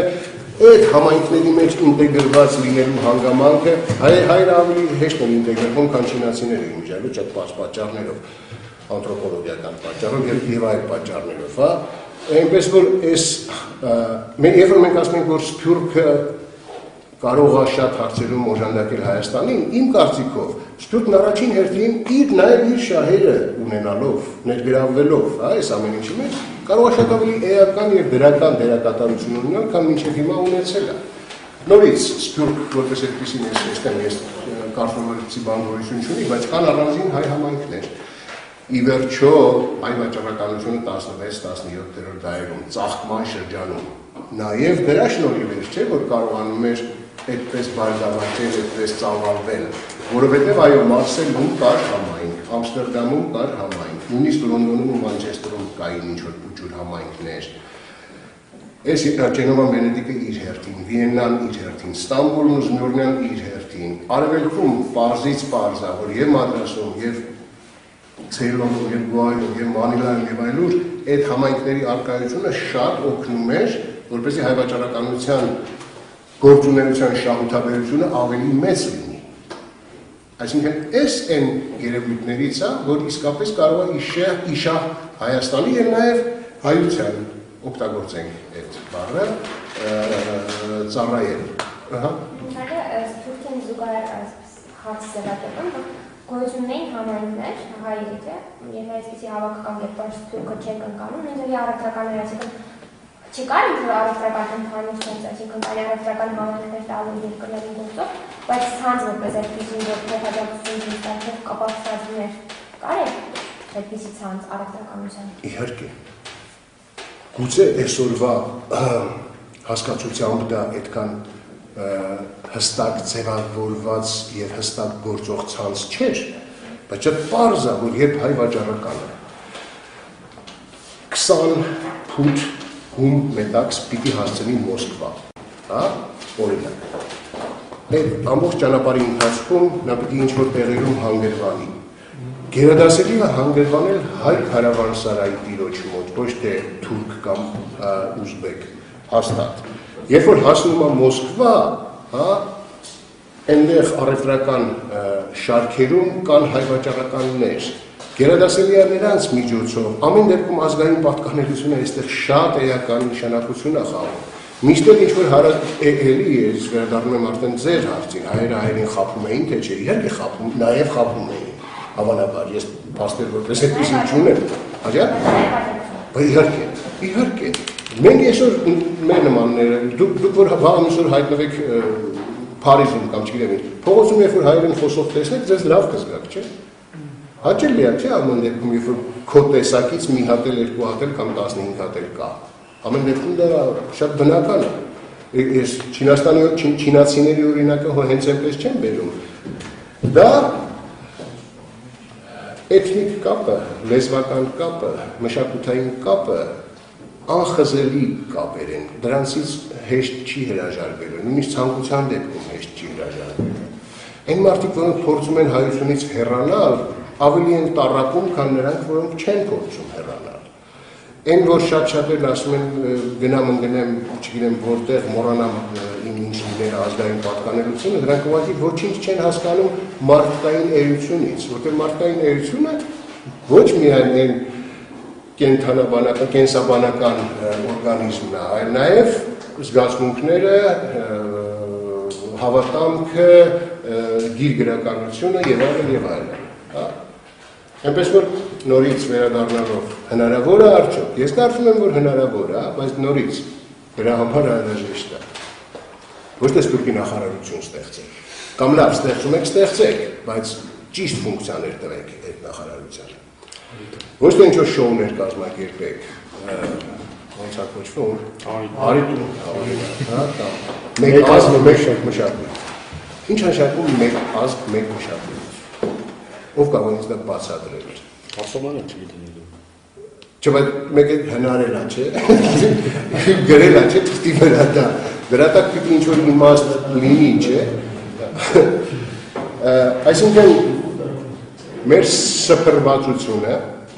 իրականում լինելով դժբախտություն, որոշ պարագաներում կարող է իսկապես դառնալ առավելություն, բայց դա պիտի կարողանալ կիրառել, այո, դա պիտի եւ այդ էմոցիոնալ հատվածը խնդրի փորձել մի պահ մոռանալ, դնել մի կողմ, լրի մոռանալ հնարավոր չի, բայց դրա վրա չի հիմնվել, այլ հիմնվել կոնկրետ շահերի վրա։ Վերջին հաշվով այդ սփյուռքահայությունն էլ մեղք չունի, չէ, որ ինքը այդ տեսակն է։ Ես ամեն անգամ, որ Փարիզից կամ մի ուրիշ տեղից վերադառնալուց եմ լինում Երևան, մինչև օդանավ նստել անընդհատ շփվում եմ այդ զանգվածի հետ, առնվազն լսում եմ, երեխեք մեղք են, որովհետև իրանք ուզում են հայ լինել, իրանք ուզում են Հայաստանի հետ կապված լինել, իրանք իրականում իրենց ձևով մեր երկիրը սիրում են, տենց չի, որ արհամարանք կա, էսկային կան, մարդկային տեսակի խնդիր է, ոնց իհարկե, բայց ճնշող մեծամասնությունը իրականում ուզում է այդ կապվածությունն ունենալ։ Վերջին հաշվով, երբ որ դու ապրում ես Լիոնում, Մարսելում կամ Ամստերդամում կամ էլ չգիտեմ որտեղ, մեկը հոգուտ խորքում ուզում ես մի հատ հայրական, հայրենական սիրելի օջախ ունենալ, տարին մի անգամ կամ 5 տարին մի անգամ այնտեղ գնալու համար։ Այդ կապը հնարավոր չի հենց այնպես վերացնել, անհնար։ Սփյուռքահայությունը այսպես թե այնպես միշտ կապված է լինելու Հայաստանի հետ։ Իմիջիայլոց պարզ է, որ այս 20 տարում այդ կապվածությունը շատ ավելի խորացել է, շատ պարզ պատճառներով սահմանները բացվել են։ Խորհրդային ժամանակներում այդպես չէր, խորհրդային ժամանակներում վախ կար սովետական Հայաստանի նկատմամբ, որ դա ռուսական կայսրության մի մասն է, որ երբ հասնեմ Երևան անպայման ինձ բան են կպցնելու, հա, անվտանգության որևէ աշխատողի ինձ ամոչ բանը, միջև զուգարան այդտեղից զգա եւ այլն եւ այլն։ Այսօր այդ վախերը գոնե չկան, այսօր շատ ավելի բնական է այդ փոխհարաբերությունների զարգացման հնարավորությունը, չէ՞։ Ուրեմն ինչ անել։ Չէ, ես տեսականորեն դրա պատասխանը պարզ է, բայց տեսականորեն։ Ստեղծել պետություն։ Ես ուզում եմ ասած բացի տրանզիտ հասկացությունը պատկերացնել ունենք պետություն։ Ունենք տրանզիտի հնարավորություն որոշ չափով, բայց այսօր կարելի է այդ նույն հայ վաճառականության հիման վրա նախկինում որտեղ է դա ստեղծել օրինակ հզոր համաշխարհային, չգիտեմ, ֆինանսական կորպորացիաներ։ Գուցե որոնք ոչ բացահայտ կարող են սպասարկել Հայաստանի շահերը աշխարհի բոլոր երկրներում, բոլոր ծայրերում։ Դա ձեր կարծիքով հնարավոր մեխանիզմ կարա լինի կիրառման կամ ազդեցության տարածման, թե չի կարող։ Էդուարդ, այս իշխանությունները մի քանի տարի առաջ հայտարարեցին, որ պիտի ստեղծվի համահայկական բանկ, չէ՞։ Չգիտեմ ստեղծվել է թե չէ։ Գուցեև թղթի վրա կամ նույնիսկ շենքներ կա եւ այլն եւ այլն։ Այսինքն գաղափարը որպես այդպիսին նորություն չի, կարող է լինել, բայց այստեղ մի էական հարց է առաջանում։ Այդ կառույցը, որ համահայկական պիտի լինի, հա, չպիտի միայն սպասարկի Հայաստանի Հանրապետության շահերը, այլ նաև պիտի սպասարկի համայնքների շահերը այս կամ այն կերպ, որովհետև նորից եմ ասում, դա պիտի փոխադարձ շահավետ եւ փոխադարձ հետաքրքիր լինի։ Երբ Հայաստան հիմնադրամն էր ստեղծվում 91 թվականներին, ես այն ժամանակ բավական ակտիվ մասնակցել եմ հանդիպումներին, քննարկումներին եւ այլն, այդ նաեւ դրսում ես փորձում էի կանոնադրության մեջ մտցնել մի քանի կետ, որով կֆիքսվի, որ Հայաստան հիմնադրամը միայն նպատակաուղղված չի Հայաստանի եւ Արցախի այս հարցերը լուծելու համար, այն նաեւ պիտի օժանդակի այս կամ այն համայնքի, այս կամ այն խնդիրները կարգավորելու։ Եվ նման ձևակերպումներ այնտեղ կան։ Ուրիշ խնդիր է, որ մինչև հիմա դեռևս որևէ կոնկրետ քայլ ասենք Սևրում գտնվող դպրոցի շենքը նորոգելու հետ կապված որևէ քայլ չի արվել, ֆինանսավորում չի արվել, կամ Հալեպում կամ չգիտեմ Բեյրութում այսինչ կառույցը վերանորոգելու համար։ Բայց դա անհրաժեշտ է, որովհետև իսկապես այդ դեպքում գալիս հանգում ենք նրան, թե փոխադարձ շահերի դեպքում որն է։ միայն հայրենասիրությամբ, միայն նվիրվածությամբ, միայն չգիտեմ այլ էմոցիաների վրա հնարավոր չի փող աշխատել։ Իսկ մենք փող աշխատելու մասին ենք խոսում, չէ՞։ Բարիք ստեղծելու մասին ենք, չէ՞ ստեղծում, հաջան։ Շահավետ լինի։ Պիտի շահավետ լինի, այո։ Հա, այդ շահույթի 80 կամ 85%-ը պիտի վերաբերի առաջին հերթին Հայաստանին եւ Արցախին, հասկանալի է, բայց ինչ որ ձևով պիտի առնչվի նաեւ համայնքներին։ Եթե ընդհանրապես չերավուն Հայաստանի տարածքում, օրինակ, մի այնպիսի հզոր կորպորացիա, որ Չինաստանի ռազմական զախուտքեկը միջնորդ ինքն է հանդիսանում։ Շատ գլոբալ բան եմ ասում, բայց պրինցիպի եթե теоретически հնարավոր է, ու կարելի է պրակտիկի փորձել անել։ Կար մի հայտնի հայ զինավաճառ, վերջերս մահացավ, Սարգիս Սովանարյան անուն ազգանունով։ Նա հենց դրանով էլ զբաղվում էր։ Եվ ինչ, ես իր հետ հանդիպել եմ երկու անգամ, Սարգսյան Վազգենի հետ մի անգամ էլ, ոչ մի բան։ Չեմ կարծում, որ դա կարող է ռեալ աշխատի։ Չգիտեմ, Էդվարդ, այդ հարցի պատասխանը ես իսկապես դժվարանում եմ տալ։ Գուցե դա կարող է լինել աշխատող տարբերակ, բայց առայժմ ես դա չեմ պատկերացնում։ Այսինքն ոնց, ասենք թե Լոս Անջելեսում կամ չգիտեմ, Մեքսիկայում ստեղծվում է մի կառույց, հա, որը զբաղվում է որը առաջարկում է իրանց ավելի լայնացնել իրանց հնարավորությունները։ Ոնց։ Դե այս կյանքը տվել է Սփյուռքի որոշակի, այսպես ասած, աչալիներ, հա, տարբեր։ Ճիշտ կոնկրետացված, կենտրոնացված կազմակերպում որոշակի մեկը մյուսին հաջորդող քայլերի միջոցով կարելի է։ Եթե երկու հայ ազգությամբ հայ եղբայրներ Չինաստանում ոսկու պետական առումով աշխատանք են տանում, ասա որ իրանց որպես մարդ ավելի հետաքրքրի ոչ միայն Չինաստանի, Ինդոկիտայի վրա է տարածել իրենց հնարավորությունները։ Որոշակիորեն ստեղծել է հնարավորություն այդ մարդկանց համար, որտեղ վաղը չեմ մյուս օրը իրանք էլ պետության համար ուզում։ Հասկացա, չէ, ինչի՞ չէ, թերևս, ես մի քիչ բան եմ, պեսիմիստ եմ այդ հարցերում,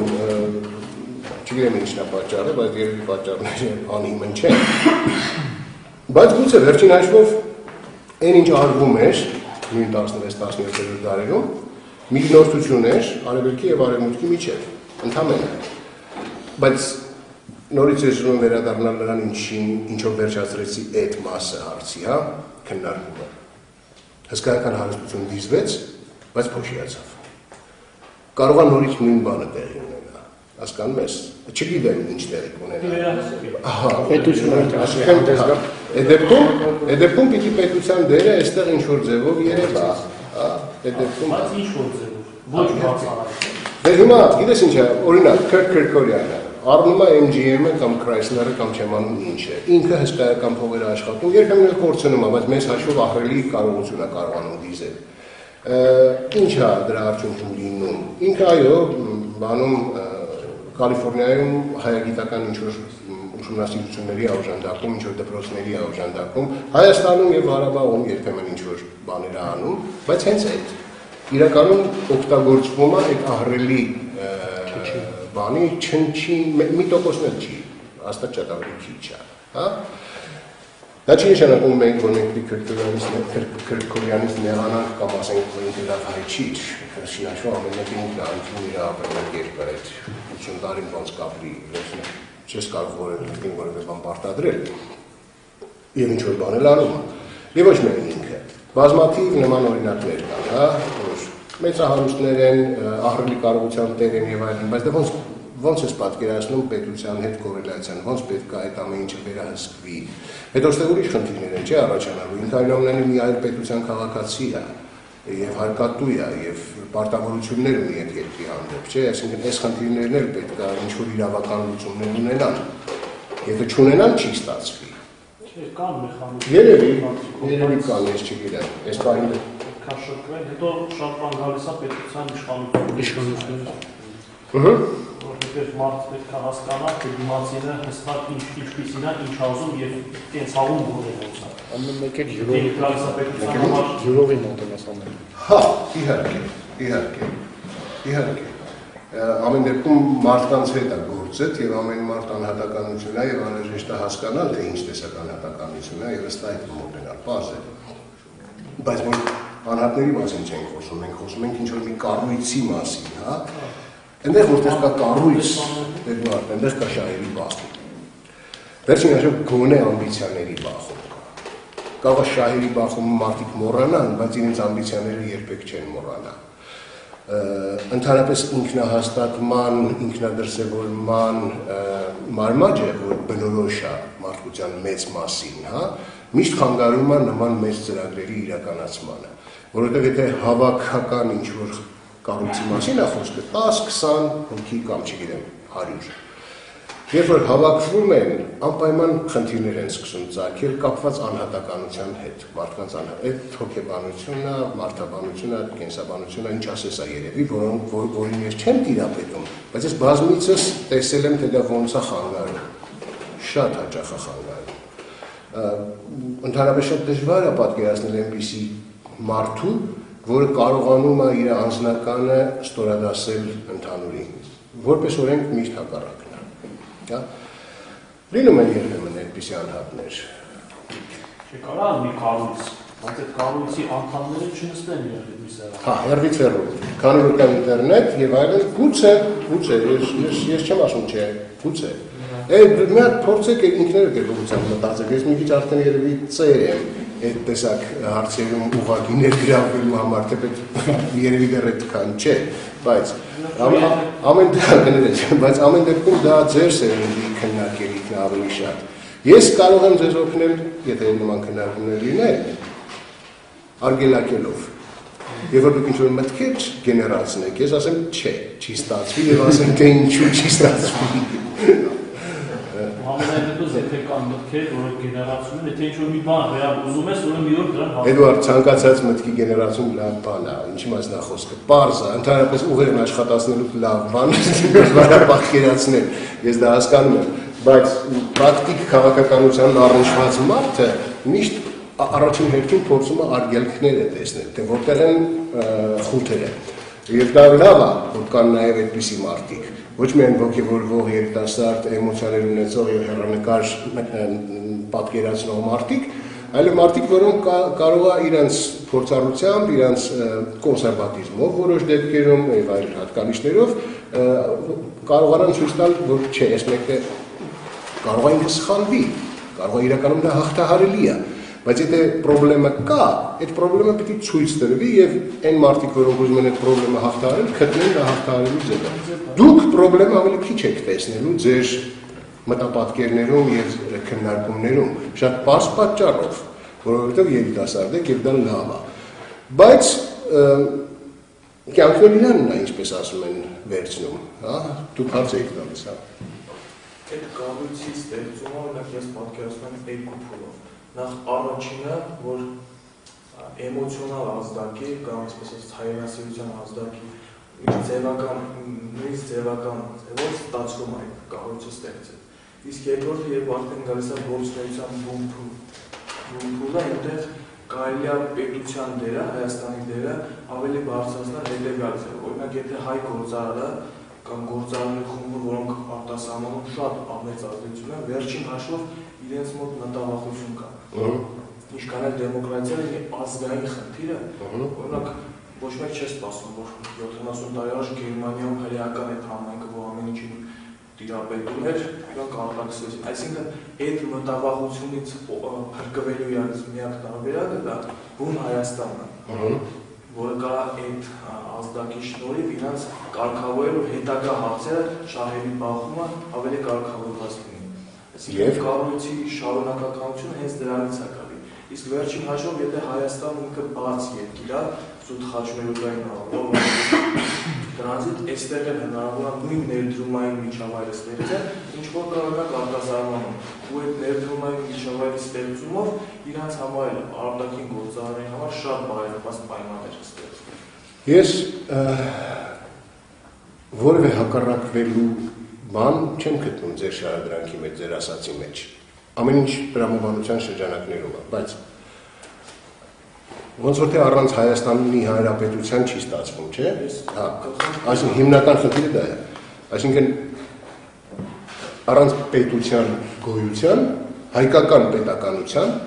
հնարավոր չի, չէ՞ ոնց որ դա այդ ամեն ինչը։ Ուրեմն մեծ խնդիրը, առաջին խնդիրը դա է։ Եվ ես ուղղակի խորհուրդ կտայի ձեզ ձեր հիմնական ջանքերը այս առաջիկա տարիներին կամ ինչ որ ընթացքում, կենտրոնացնել քննարկեք ամեն ինչ ուզում եք ձեր գործն է բնականաբար, բայց առաջին հերթին պիտի պետությունը, ես ուղղակի խորհուրդ եմ տալիս ձեզ, ավելի շատ մտածել այն մասին, թե ինչպես հայկական պետականությունը չփլուզվի, ոնց անենք, որ չփլուզվի, ոչ միայն չփլուզվի, այլև հզորանա, ամրանա և ռեալ գործոն դառնա։ Ես բախտ եմ ունեցել մի ժամանակահատվածում ակտիվ քաղաքականության մեջ լինել, երբ ընթացքը այդպիսին էր, դրական էր։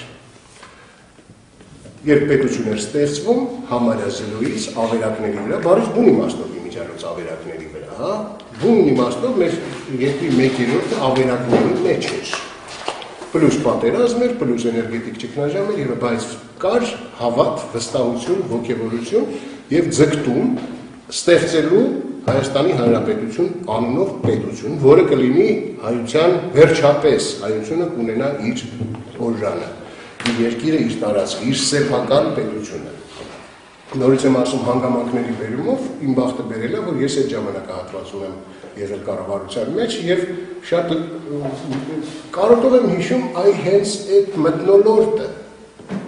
թե ոնց մենք հավատում էինք մեր արածին։ Հետո եկավ մի պահ և սկսեցինք թերահավատություն մեջներս սկսեց հայտնվել։ Հետո եկավ ուրիշ ժամանակահատված, որ ընդհանրապես ուրիշ մարդիկ եկան, որոնց համար ուրիշ արժեքներ ավելի կարևոր դարձան և այլն և այլն։ Հիմա ամեն ինչ էլ հնարավոր է քննարկել, ցանկացած սխեմա կարելի է փորձել մշակել, կարելի է բերել թղթի վրա, կարելի է նկարել, կարելի է սխեմաներ գծել, կարելի է քարտեզներով նայել և այլն, հազար ու մի հետաքրքիր մտավարժանք կարելի է ունենալ, բայց այդ բոլորը որևէ տեղ չի հանգեցնի, եթե չլինի հիմնականը։ Իսկ իհարկե, հիմնական, այո, գրագետ կառավարում անհրաժեշտ, առաջին ժամանակակից բառը չխուսափենք, ժամանակակից կառավարում ապրել։ Վերջին հաշվով նմանատիպ սխեմաներ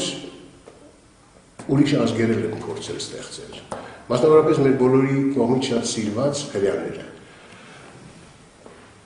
Խանդ և նախանց և չեմ անում ինչ կա, չէ, հայության մեջ հրեաներ, ոչ բոլորի մոտ, բայց զգալի մասը հայության խանդով ու նախանձով ավերաբերվում հրեաներին, որ այդ տեսեք 2000 տարի պետություն չունենալուց հետո իրանք վերականգնեցին իրենց պետականությունը, այս արեցին, այն արեցին։ Հələ մի հատ հրեաներին հարցրեք, իրանք ինչ կա, մտավորական հրեաների մասնախոսք, իրանք այդ կարծիքին են իրենց մասին, թե չէ, այդ կարծիքին չեն, ես կարող եմ դա ձեզ վստահաբար ասել, որովհետև իրենց մեջ էլ նույն պառակտումները, նույն բաժանումները, նույն պրոբլեմները, նույն ցրվածությունը, նույն շահերի հակադրությունը և այլն կա, բայց մի ահռելի տարբերությամբ կա Իսրայել պետություն, որը պետություն է, որը ժամանակակից է, որը ժողովրդավարական է, որը տնտեսություն ունի, որը գիտություն ունի և մշակույթ, և արվեստներ, և կրթություն, և այլն։ Այս է իրականում հրեա ժողովրդի նվաճումը, ոչ թե այն, որ այս ինչը ծագումով հրեա է, այս ինչ ջութակահարը կամ այս ինչ կոմպոզիտորը կամ այս ինչ դիրիժորը կամ այս ինչ ֆիզիկոսն ու մաթեմատիկոսը ծագումով հրեա է։ Այդ բոլորը լավ, հասկանալի է և գնահատելի է և շատ արժևորվում է, բայց իրականում ամենամեծ նվաճումը այն է, որ կա Իսրայել պետություն, ընդամենը 60 տարի առաջ է ստեղծվել, մի քիչ ավել, 48 թիվ, ինչ է անում, 64, անցել է անընդհատ պատերազմների միջով, ստեղծել է միջուկային զենք, և ճիշտ է, մեկը հեռանկարը խիստ մշուշոտ է,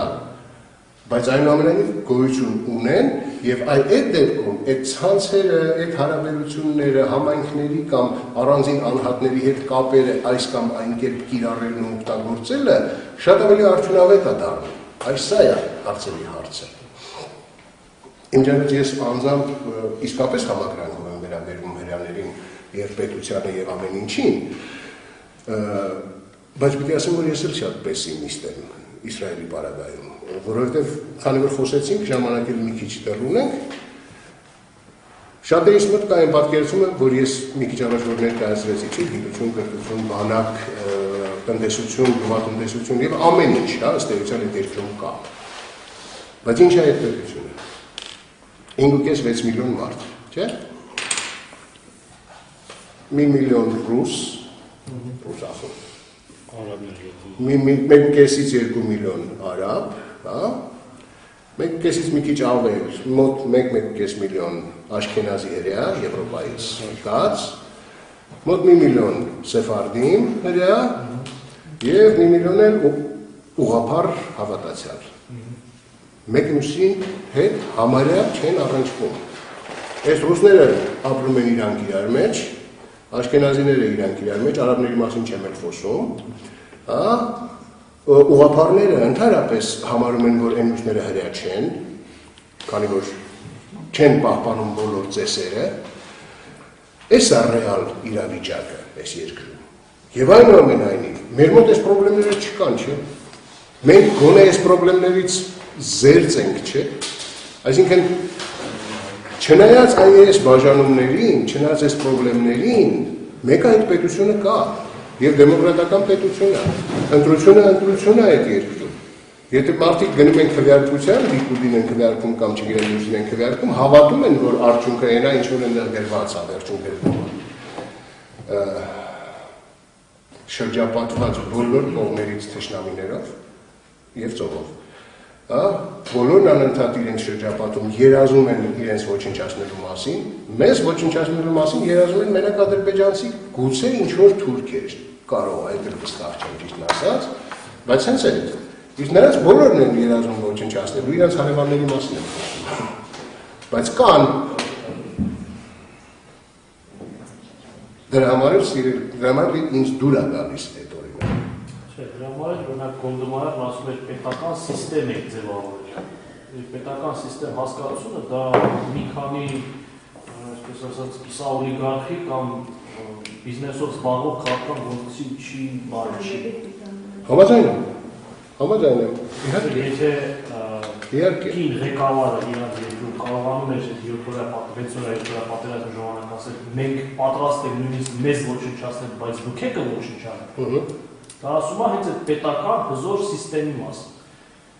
Համաձայն եմ այդ բարդ։ Ես չեմ միջում դրա հետ։ Դա իսկապես էլ այդպես է։ Յուրաքանչյուր մեր այդ մտքերը իրանք մտքեր են, լոկ, եթե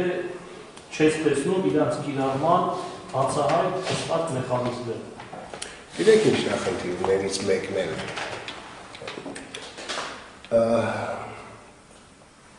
պետության կառուցման ընթացքում տեսության եւ պրակտիկայի հարաբերակցությունը ճիշտ պատկերացնելը։ Բանն է, որ շատ-շատերի համար հեշտ է տեսաբանի դիրքերից հանդես գալը եւ հարցը ներկայացնել, որ դե հիմա սա կարգի, հետո սա, հետո։ Բայց գործնականում պարզվում է, որ դա այդպես չի։ Դա հատկապես իմիջիալոց վերաբերում է այն ոլորտին, որ ես ավելի լավ գիտեմ, դիվանագիտության։ Այսօր ահռելի քանակությամբ քաղաքագետներ, տնտեսագետներ, առաջին հերթին միջազգային իրավունքի կամ միջազգային հարաբերությունների մասնագետներ, որոնք տարբեր տեղերում են ծավալած, մեկը համալսարանում, մեկը ինչ-որ վերլուծական կենտրոնում, մեկը մի ուրիշ տեղ, հրապարակ են գալիս ու սկսում են դատողություններ անել դիվանագիտության մասին, թե ինչը ինչպես պիտի արվի։ Կոչումներ ունեն, դոկտոր են, պրոֆեսոր են քաղաքագիտության, միջազգային հարաբերությունների եւ այլն։ Դուք կարող եք պատկերացնել բժշկագիտության վիրաբուժության ավելի շուտ պրոֆեսորի, որը կյանքում օպերացիա չի արել։ Ոնց կլինի, չէ՞ այս բանը։ Այսինքն մարդ, որ կյանքում մի բանակցության չի մասնակցել, որևէ միջազգային կոնֆերանսի, լուրջ կոնֆերանսի ներկա չի եղել, քննարկումներ որպես այդպիսի ներքին քննարկումներ չի անցկացրել։ Ոնց կարող այդ մարդը լիարժեք ունակ լինի վերլուծելու միջազգային հարաբերությունների այս կամ այն ասպեկտը։ Իմ ասածից չի փոխում, որ դրանց պիտի գնդակահարել։ Չէ։ Մարդեն իրանց փեշակն է, ինչով ուզում են թող զբաղվեն, բայց պետք չի տենց ինքնավստահ եւ համոզված տոնով ասել, որ էս սենց է, որ Հայաստանի անվտանգությունը կախված է միայն ՀԱՊԿ-ից, օրինակ, ուրիշ բան գոյություն չունի, կամ հակառակը, որ Հայաստանի անվտանգության միակ երաշխիք կարող է ՆԱՏՕ-ն, եւ այլն եւ այլն եւ այլն։ Այսինքն սա վերաբերում է պետականությանը ընդհանրապես, ես միջազգային հարաբերությունների եւ դիվանագիտության վրա կենտրոնացա, որովհետեւ ավելի լավ եմ այդ ամեն ինչը պատկերացնում, բայց սա վերաբերում է նաեւ պետության կառույցին։ Երբ որ մարդիկ համոզված ասում են, որ սահմանադրության մեջ այս ինչ կետը պիտի այսպես շարադրվի կամ էլ այս ինչ փոփոխությունը պիտի արվի։ Ախր դա հասկանալու համար, իրականում խորությամբ հասկանալու համար պետք է հսկայական սահմանադրական գիտելիքներ ունենալ։ Մեր օրինակ սահմանադրական դատարանում այդպիսի մարդ չկա։ Մեր սահմանադրությունը 95 թվականին երբ որ ընդունվեց, մենք բազմաթիվ քննարկումներ են եղել փիլիսոփաների, իրավաբանների, պատմաբանների, ինչի եւ այլն, մեծ խորհուրդ կար։ Բայց ի վերջո մենք հարկադրված եղանք փորձագիտության համար մեր սահմանադրության օրինակը ուղարկել Եվրոպա մի շարք տեղեր եւ խնդրել իրենց կոմենտարներն ու մեկնաբանությունները, որովհետեւ մենք հասկանում ենք, որ մեր գիտելիքները բավարար չեն։ Ընդհանրապես մարդը միշտ պիտի կասկածի իր գիտելիքների բավարար լինելու կամ չլինելու վրա։ Իսկ երբ որ հրապարակ են գալիս քաղաքական գործիչներ դեմքեր, որոնք համոզված տոնով կարող են հայտարարել, որ այս հարցը որ լուծենք, ասենք, տնտեսական մենաշինորների հարցը որ լուծենք, ամեն ինչ լավ կլինի, ով ասեց։ Տնտեսական մենաշինորների հարցը դու լուծեցիր, հետո լիքը ուրիշ հարցեր են առաջանալու, չէ՞։ Երևի ես մի քիչ շատ հեռացա մեր քննարկումների թեմայից, այո։ Կոնկրետ որ ասեցիք հարստությունը հայ վաճառականների փոշիացել է, այդ ինչ-որ տվյալներ մնացած կան, որտեղ ինչ է մնացել, որ ինչ-որ երկրներ կամ համայնքներ բացեն մեր համայնքին, կամ ունենք այսքան հարստություն այստեղում, կոնկրետ էլի, հասկացա, շատ բան ես այդ կապակցությամբ դες ասել չեմ կարող, բայց օրինակ, Հնդկաստանում այդ խնդիրը կա։ Հնդկաստանում, մասնավորապես Կալկաթայում եւ Մադրասում, եկեղեցուն պատկանող ահռելի կառույցներ, շենքեր, տարածքներ, հողեր եւ այլն եւ այլն։ Այս բոլորը կա։ Բայց եկեղեցին եւ Հայաստանի Հանրապետությունը տարբեր բաներ են։ Այսինքն մենք որպես պետություն չգիտեմ հարցի պատասխանը չունեմ, կարող ենք դիմել Հնդկաստանի կառավարությանը, պահանջելով, որպեսզի դրանք տրվեն Հայաստանի Հանրապետությանը։ Կասկածում եմ, չգիտեմ, բայց դա պիտի նայել հնդկական օրենքներն ինչ են ասում, որոնք զգալի չափով անգլիական օրենքների վրա են ստեղծված, բայց որ եկեղեցին օրինակ կարող է ինչ-որ քայլեր ձեռնարկել, դրանում ես կասկած չունեմ, բայց չի անում, ինչ-ինչ պատճառներով։ Նմանատիպ շատ ավելի փոքր մասշտաբների ունեցվածք կա Սինգապուրում կամ Մանիլայում, Ցեյլոնում չգիտեմ ճիշտ ասած ինչ կա, Իրանում, ինչ-որ բաներ կան, մասնավորապես Նորջուղայում, բայց էլի դրանց մեծ մասը տեսեք ոնց է եղել։ Ի վերջո այդ վաճառականությունը, առևտրականները, այդ մեծահարուստները եւ այլն, իրենց ունեցվածքը կտակել են կամ իրենց զավակներին կամ եկեղեցուն։ Իմիջիայլոց որպես օրենք կտակել են եկեղեցուն։ Այսինքն եկեղեցու դերակատարությունը հայ առաքելական եկեղեցու մասին ենք խոսում, այստեղ դառնում է խիստ էական, բայց ոնց որ երկիրը նենց էլ եկեղեցին, ոնց որ այստեղ շատ հույսեր ունենալ պետք չի։ Ընդհանրապես եկեղեցապատկան հողերի հետ կապված, ունեցվածքի հետ կապված ընդհանրապես միշտ հարց կա։ Այս վերջերս օրինակ հիմա վրացիք են չգիտես ինչի հարահերոց գցել, թե 16-րդ դարում հին քաղաքում Երուսաղեմում վրացական ուղղափառ եկեղեցուն պատկանող մի տարածք այրել, նաև եկեղեցի է եղել։ Ինչքան ես գիտեմ այդ պատմությունը։ Եվ հիմա իբր թե իրենք պահանջում են, որպեսզի Իսրայել պետությունը վերադարձնի Վրաստանին այդ եկեղեցին եւ հարակից տարածքը։ Որին Իսրայել պետության ներկայացուցիչներն ասում են, բայց դուք սխալ հասցրել եք դիմել։ Դա պատկանում է հիմա հույն ուղղափառ եկեղեցուն։ Իսրայել պետությունը այստեղ անելիք չունի ուղղակի։ Ինչի է պատկանում գույն ուղղափառ եկեղեցուն, որտեղ վրացի տերտերները այն ժամանակ շատ են խմել, վերջը այնքան են ծախսել, ողջի մնացել եկեղեցին ծախել են գույները։ Օրինակ, կարող չեն խմել ուրիշ բաներ, նման մի բան։ Նույն խնդիրը կա մեր հին քաղաքում հայկական գործերին չեն ասում, քառորդ մասին վերաբերող հարցի կապված։ Ես այնտեղ երկու անգամ եղել եմ, եւ պիտի ասեմ, որ իմ վրա ամենամեծ տպավորություն թողած բաներից մեկը հայության հետ կապված հենց այդ է։ Հսկայական տարածք կա Երուսաղեմի բուն կենտրոնում, հին քաղաքում, հա, շատ լավ պահպանված, բավականաչափ խնամված, բայց պատկանում հայ առաքելական եկեղեցուն, հա, բայց այստեղ խնդիր կա։ Հայ առաքելական եկեղեցին որն է։ Մենք ստեղ էլ պրոբլեմ ունենք, չէ՞։ Հա։ Ստեղ էլ պրոբլեմ ունենք։ Ով հա, նույն Երուսաղեմը ենթարկվում է Էջմիածնին, հասկանալի է, Երուսաղեմի պատրիարքալը Էջմիածնական թեմա։ Բայց մեկը Անտիլիասում էլ այդ հարցի վերաբերյալ սեփական մոտեցումը գոյություն ունի։ Եվ նորից տիրություն անելու հարց կա։ Մենք մեր ունեցածին տիրություն չենք կարողանում անել։ Ամբողջ խնդիրը դրանում է։ Հիմնական խնդիրը իրականում դրանում է գարանը։ Ոնց անել։ Լևոն Տեր-Պետրոսյանը փորձ արած է, բայց զբաղվում է ոնցերը։ Նո փորձ ասելով ինչ նկատի ունես։ Հա, Գարեգին առաջինի հա, այո, Տեր-Պետրոսյանի հիմնական խնդիրը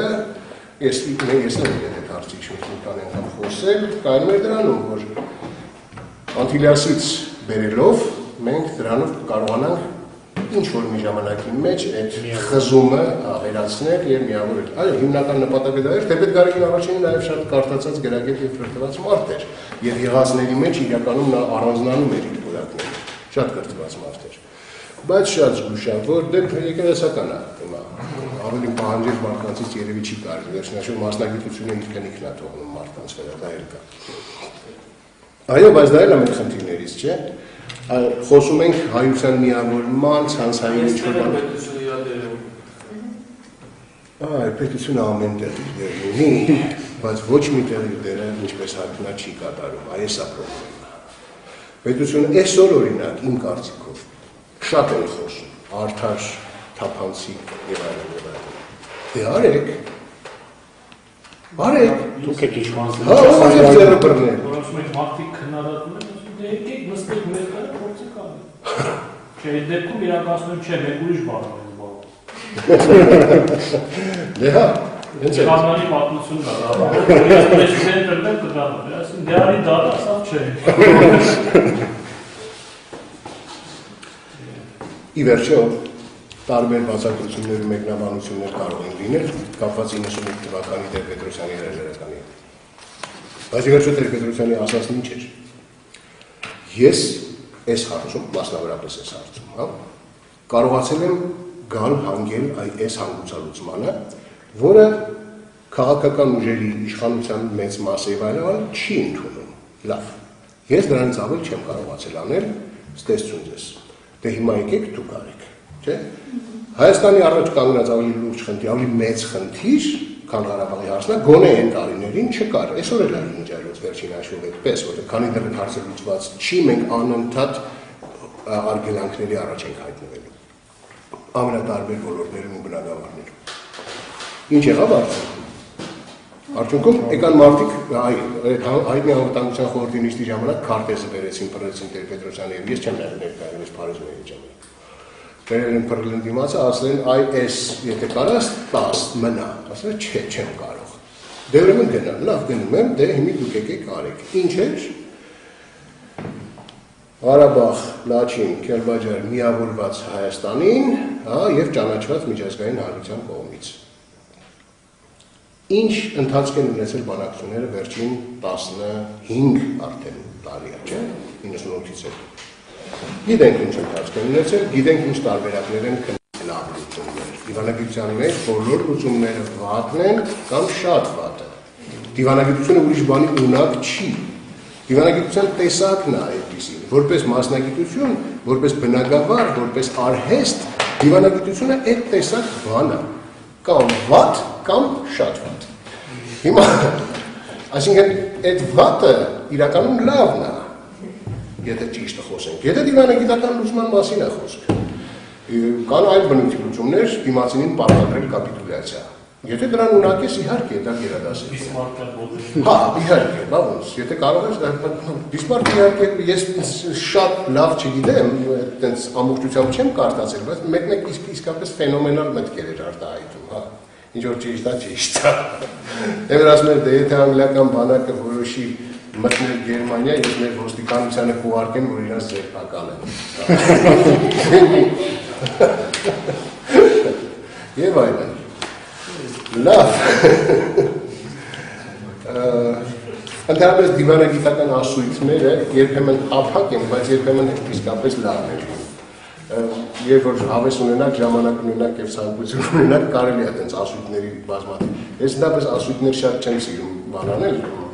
մեջտեղ բերել, որովհետեւ ոչ դա ուրիշի ասածն է։